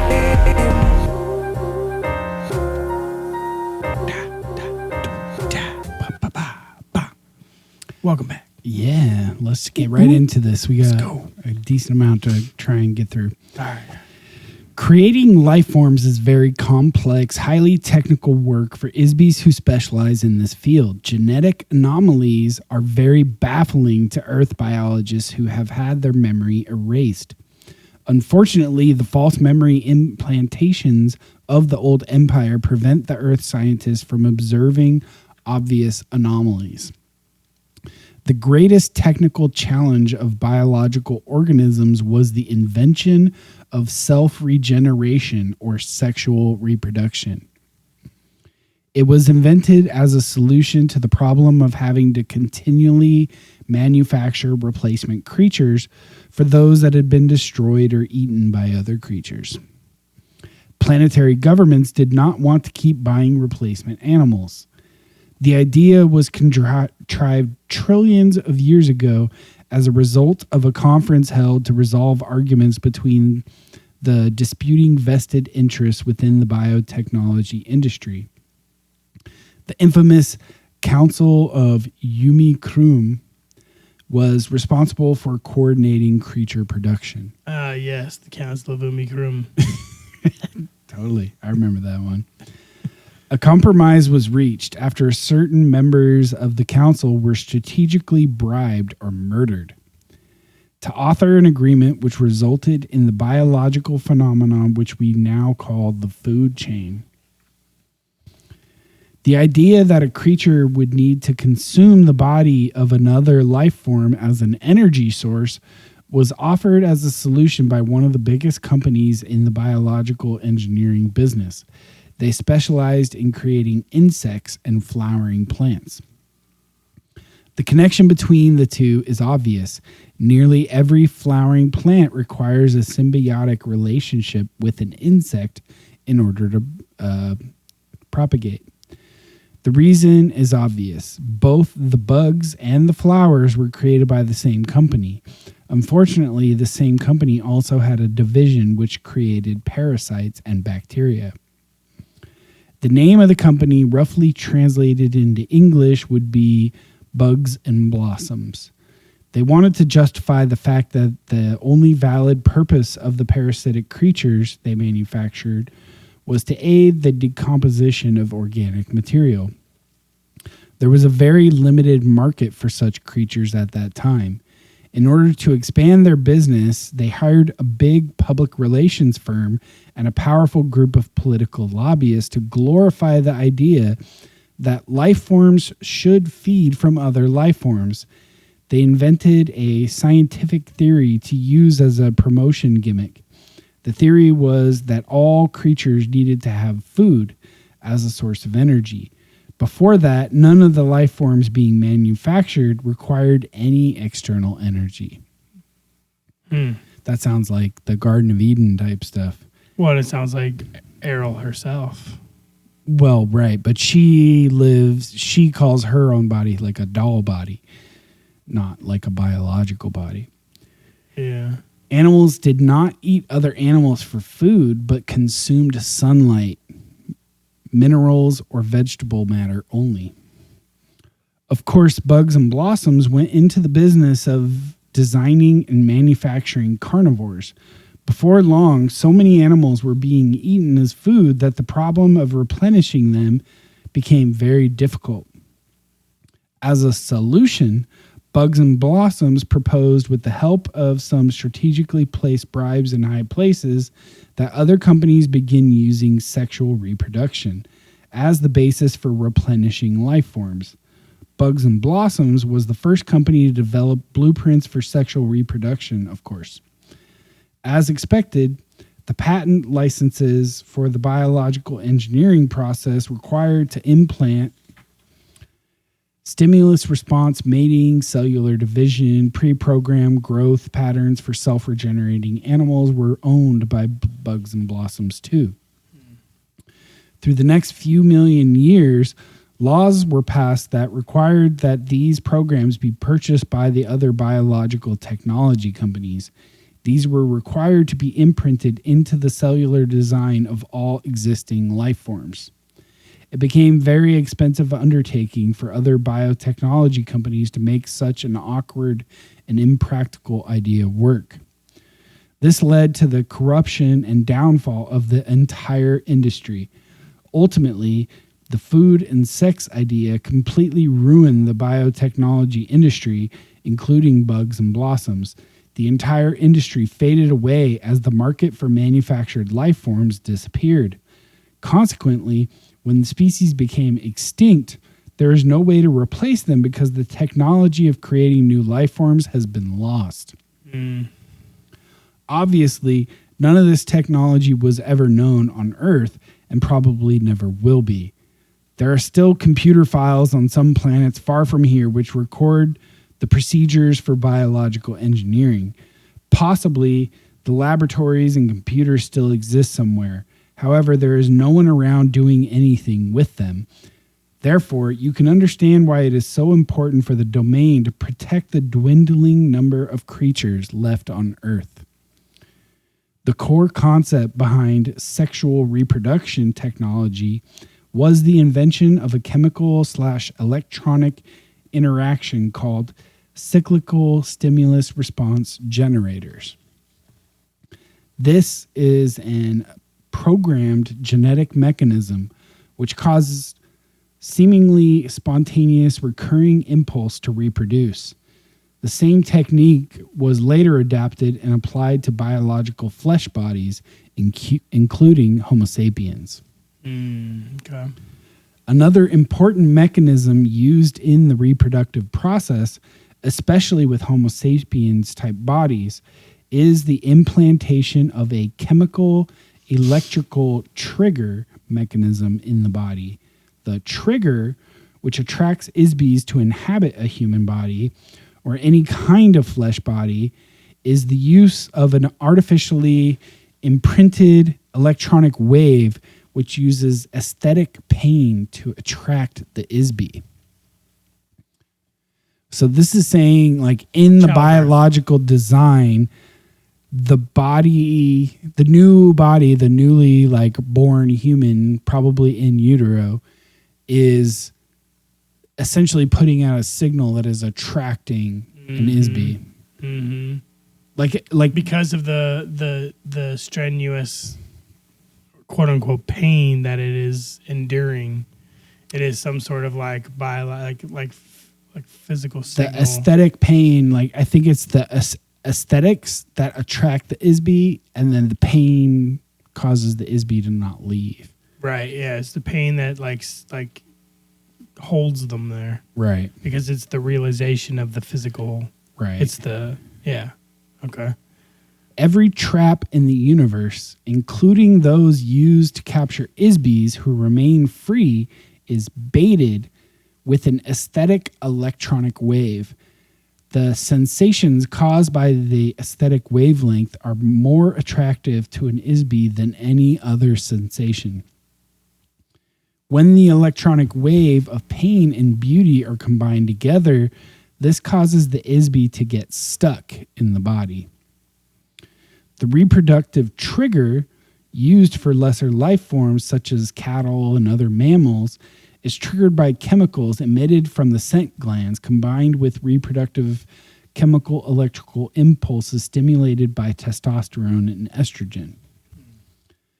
These are also interactive with nutrition levels, which cause the life forms to reproduce more when deprived of food sources.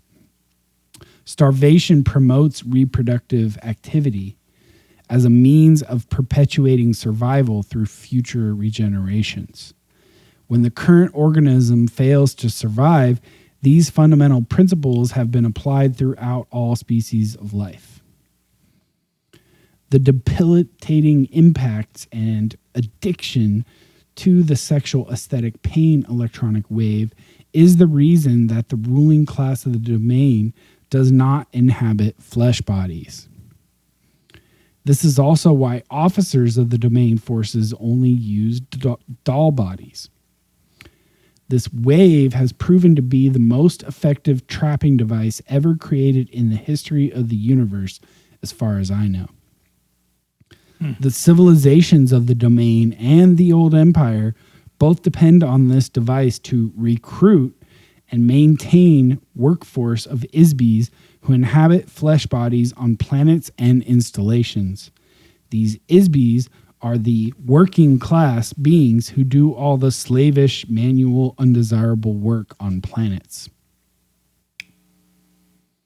As I mentioned, there is a very highly regimented and fixed hierarchy or class system for all ISBs throughout the old empire and the domain as follows.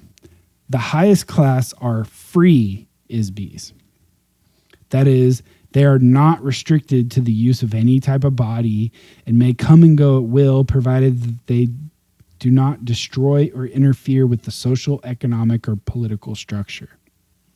They can come and go as far as being a physical entity. Right. Okay.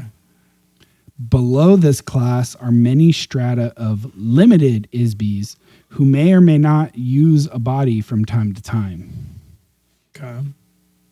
Limitations are imposed on each ISB regarding a range of power, ability, and mobility they can exercise. So if it suits them, really? Yeah, but like they're saying that the free ones at the top and the limited ones below, the limited ones below have certain rules they have to follow, basically. In order to maintain that hierarchy. Right. Below these are the doll body classes, to which I belong. Nearly all space officers and crew members of spacecraft are required to travel through intergalactic space. Therefore, they are each equipped with a body manufactured from lightweight, durable materials. Various body types have been designed to facilitate specialized functions. Some bodies have accessories such as interchangeable tools or apparatus for activities such as maintenance, mining, chemical management, navigation, and so forth. There are many gradations of this body type, which also serve as an insignia of rank. So that seems to provide explanation for the various forms of like UFO entity encounters. Yeah. Right? And if you go into like the abduction literature, it seems to explain why there's like worker class levels, and then there's usually one that seems to be in charge, and then the ones that operate, like they have like weird elongated Tools, fingers, like they like- may have like bodies designed for their role, Yeah. or they may be able to like swap out, like if it's a Edward doll body, they Scissorhands may be able to like style. swap out a hand for a different hand that Yeah. has the tool they need for the Yeah. surgery. Yeah. But it sounds like as far as like the free or even the doll body ones, the So it's sense the is free, to, the limited, and then the doll body ones so far. It as seems far as to the hierarchy goes. limit for those three tiers at least. It seems to limit the ability for pain, because that's the trap.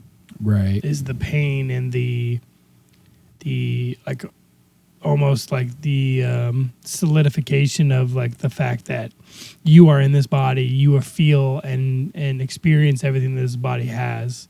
But if you can limit that, if you can take away the pain and the fear or the whatever from your The experience, aesthetic pain signal that she's talking about. yeah, whatever that might fully mean, then you can free yourself, or I don't know, like not be as chained to the physical world. Right. Right.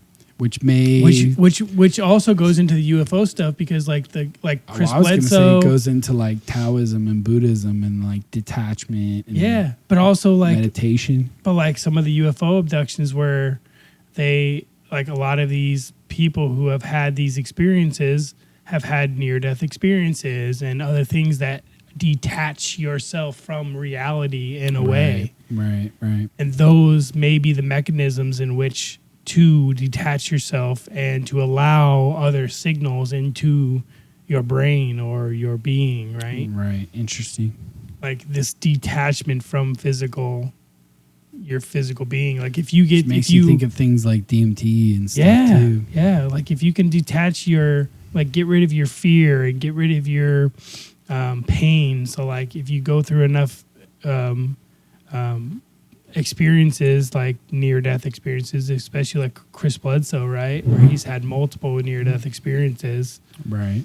that maybe he's so far detached that he's just experiencing all these things in such a way that we don't, like even the orbs and the things, like he's probably experiencing it even more than what he can portray, like in his brain, Yeah. in his existence, because there's no language for those things, right? Yeah.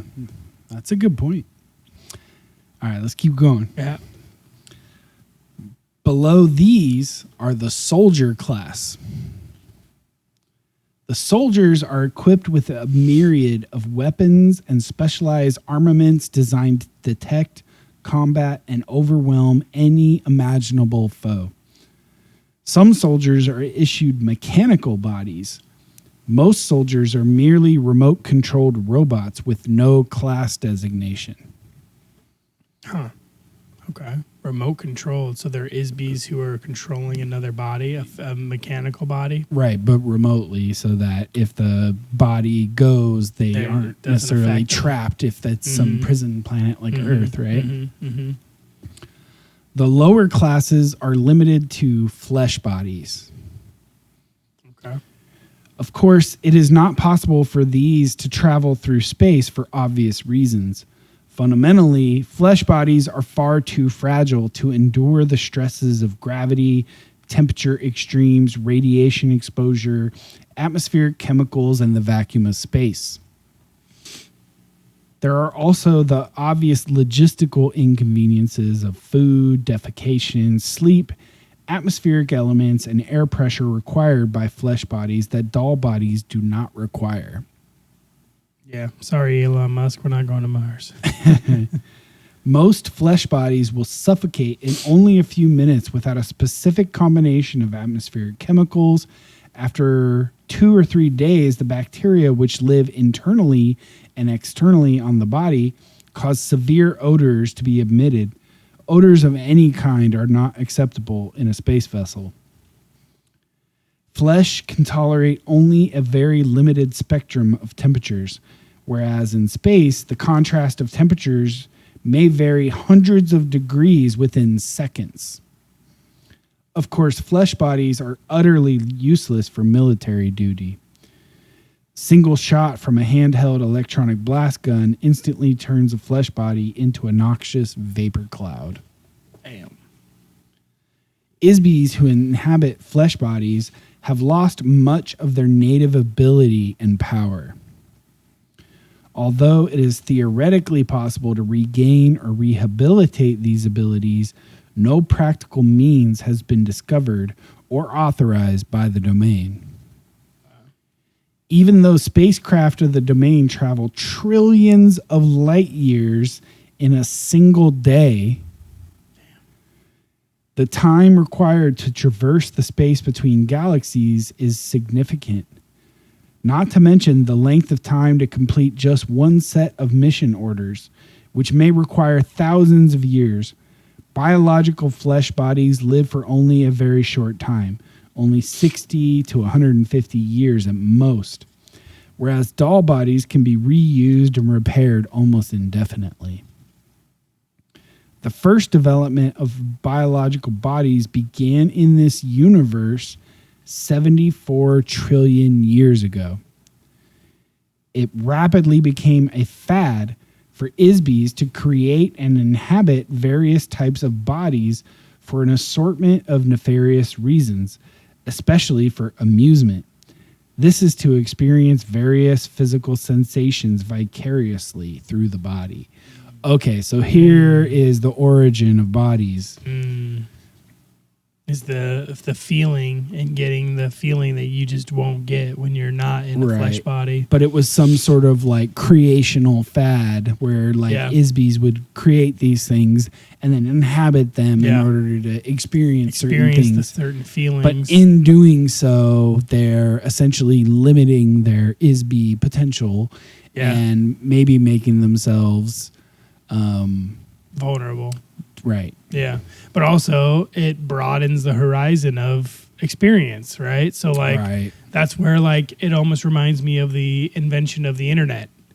Yeah. You know, in a sense of like, oh, if this is, you know, it limits the capabilities of maybe the individual, but in a sense it broadens the capacities and the experiences that can be had by the broader. Right. But like in the history of like a almost infinite universe with uncountable numbers of ISBs, spirituals, beings, right? Right. Like I want to, like my mind wants to have some sort of like development, some sort of evolution of these beings, right? Yeah. But it sounds like what Errol is saying is no, we were all Isbies, and then some of us started this fad of like creating these things, inhabiting them, and that was essentially the start of a downfall. Right. It's the degradation of the essence of what it is that they are. Right. Which is kind of similar, like my metaphor of the internet. Like, in a way, I feel like the internet is kind of a degradation of what it is to be a human. Like, it takes away from the experience of being a human, in a way. Right. It's kind of I don't know about perfect, but it's As a really we good sit metaphor. Here and broadcast to the internet. Exactly. Hi, internet friends. Exactly. Let's all get degraded. And it's there's a big, large portion of people who agree that internet is a degradation of the actual experience of what it is to be a human. Sure. But everything is double-edged, right? Exactly. Like there's but you benefits get to too. experience all this new aspect of what it is. You get to experience all these new things. All right, we got a page and a half left here. All right, let's go. Let's get it. Since that time, there has been a continuing de-evolution in the relationship of Isbies to bodies. As Isbies continued to play around with these bodies, certain tricks were introduced to cause Isbies to get trapped inside a body so they were unable to leave again. This was done primarily by making bodies that appeared sturdy but were actually very fragile. An Isbie, using their natural power to create energy, accidentally injured a body when contacting it. The Isbie was remorseful about having injured this fragile body. The next time they encountered a body, they began to be careful with them. In so doing, the Isbie would withdraw or minimize their own power so as not to injure the body. A very long and treacherous history of this kind of trickery, combined with similar misadventures, eventually resulted in a large number of Isbies becoming permanently trapped in bodies. Of their own doing. Yeah. Without the traps of the old empire or these are only like self-fulfilling traps. Which, that kind of tracks. It goes to this tracks. like biblical metaphors of like the fallen and like their original sin. Yeah, that's a good point. Of course, this became a profitable enterprise for some Isbies who took advantage of the situation to make slaves of others. The resulting enslavement progressed over trillions of years and continues today. Ultimately, the dwindling ability of Isbies to maintain a personal state of operational freedom and ability to create energy resulted in the vast and carefully guarded hierarchy or class system. Using bodies as a symbol of each class is used throughout the old empire as well as the domain, which makes them sound not so much better than the old empire, yeah? No, yeah. And I was going to say, like, what if, like, this story of Isbies being trapped on Earth is just that, because we're not prisoners, but we were brought here for a purpose of whatever, like they said, like this enslavement of Isbies within these bodies. Like, hey, we've got an experience for you. Come experience what it is to be a human being on this planet, and you're going to see this, and you're going to see that, and you're going to experience this, and you're going to experience that. Little did you know you're going to be trapped in a physical body for the rest of eternity. Right. And this story of prisoners, of only putting prisoners here, is maybe is maybe just propaganda used to like make it seem like they're not the bad guys. Or maybe this sheds some light on what Errol was saying in previous chapters about their people coming down here and getting stuck in the prison planet and becoming human or whatever creatures here. Oh, yeah. Maybe this sort of sheds some light on why they can't just like export them out of here and like rehabilitate them into their former or ISB the rest of us either, form. as for that matter, right? Right.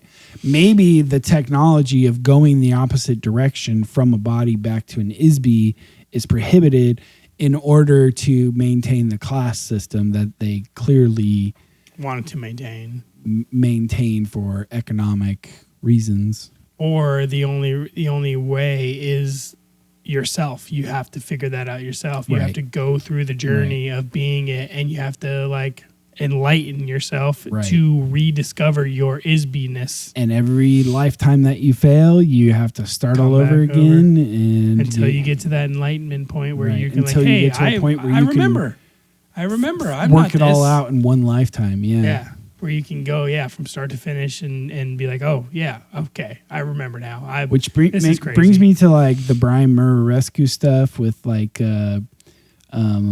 when he was talking about Eleusis and the mystery schools of Greece, and he said like the big like slogan that they had that they would say a lot was, if you die before you die, then you won't die when you die. Yeah. And I think it was in the Jesse Michaels episode with what's his name, that wrote Death by Astonishment. I can't remember his name all of a sudden. Andrew Gallimore. Andrew Gallimore. And they talked about this idea of like that same kind of thing where if you discover the reality of existence or whatever your spiritual nature is, you just cease to exist, just like that, Right. because you have died Right. in the sense of who you are, and you Right. no longer exist in this physical nature anymore. So it's like some of these abductions or some of these like spiritual phenomenon are just that. Did you listen to the recent episode of Danny Jones with Rizwan Virk? He did another episode recently. No, I haven't listened to the recent one. Yeah, it just all this is making me like want to translate it into like simulation theory, but we're already over. Let me try and finish out let's this finish up. last page here. Okay. The vast majority of ISBs throughout the galaxies of this universe inhabit some form of flesh body. The structure, appearance, operation, and habitat of these bodies vary according to the gravity, atmosphere, and climatic conditions of the planet they inhabit. Body types are predetermined largely by the types and size of the star around which the planet revolves, the distances from the star, the geological as well as the atmospheric components of the planet. On the average, these stars and planets fall into gradients of classification which are fairly standard throughout the universe. For example, Earth is identified roughly as a Sun Type 12 Class 7 planet. That is a heavy gravity, nitrogen, oxygen atmosphere planet with biological life forms in proximity to a single yellow, medium-sized, low radiation sun or Type 12 star. The proper designations are difficult to translate accurately due to the extreme limitations of astronomical nomenclature in the English language. There are as many varieties of life forms as there are grains of sand on the beach. You can imagine how many different creatures and types of bodies have been manufactured by the millions of companies such as Bugs and Blossoms for all the myriad planetary systems during the course of 74 trillion years. Back to Matilda O'Donnell McElroy's personal note now. Okay. When Errol finished telling me this story, there was a long, silent pause while I muddled through all of this in my mind. Had Errol been reading science fiction books and fantasy stories during the night? Why would she tell me something so incredibly far-fetched? If there had not been a 40-inch tall alien with gray skin and 3 fingers on each hand and foot sitting directly across from me, I would not have believed a single word of it. In retrospect, Over the 60 years since Errol gave me this information, Earth doctors have begun to develop some of the biological engineering technology that Errol told me about right here on Earth. Heart bypasses, cloning, test tube babies, organ transplant, plastic surgery, genes, chromosomes, and so forth. One thing is very sure. I have never looked at a bug or flower the same since then, not to mention my religious belief in Genesis. Wow. And that's chapter 10. Man, so cool. So cool. Yeah. I love this stuff, man. That's so cool. And I love just like playing with these ideas and like going back and forth about what it may mean or what it. Because even if it's like sci-fi, right? Like even if your designation is this entire book is sci-fi, this idea in this chapter brings up issues that you kind of have to contend with philosophically if you are a non-reductionist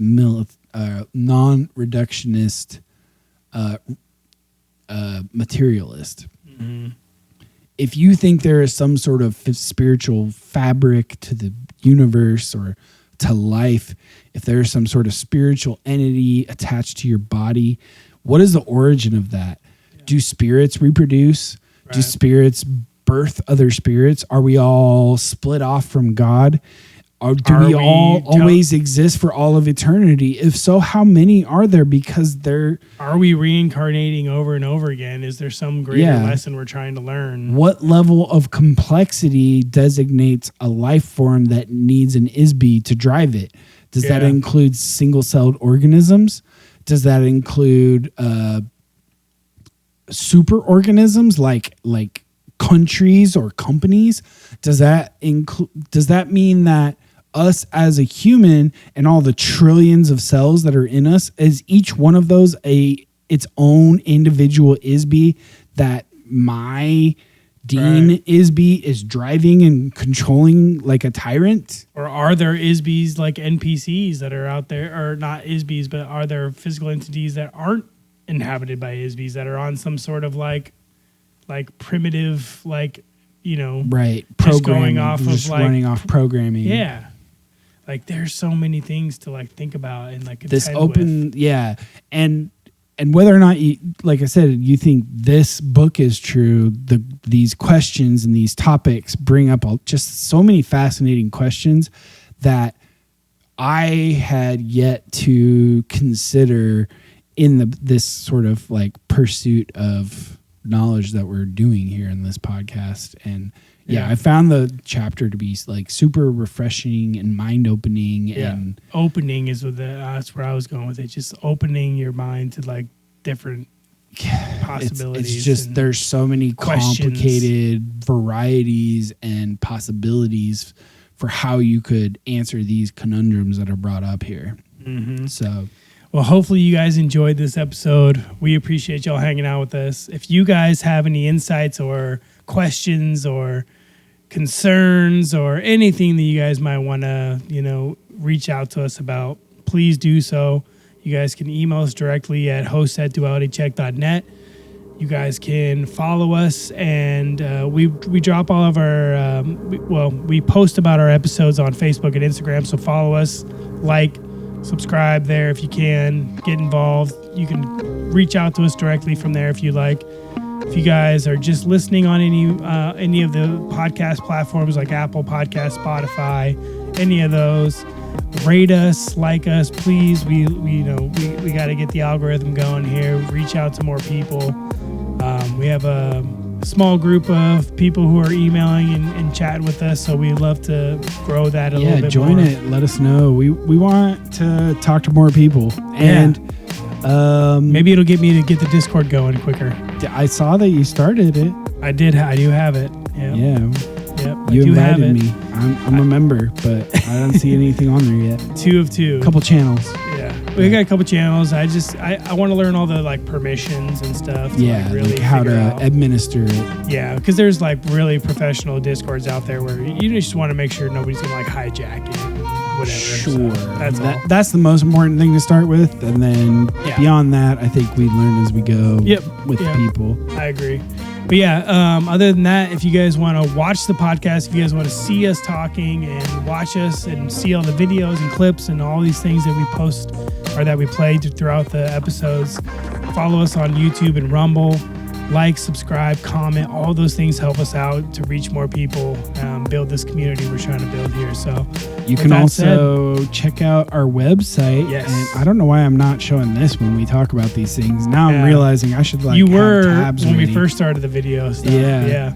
So this is like an example of one of our posts. So if you're listening to a specific episode and you're like, oh, I want to go check out what they're talking about. Whatever, You can always go to dualitycheck.net/podcast and then whatever is the episode number.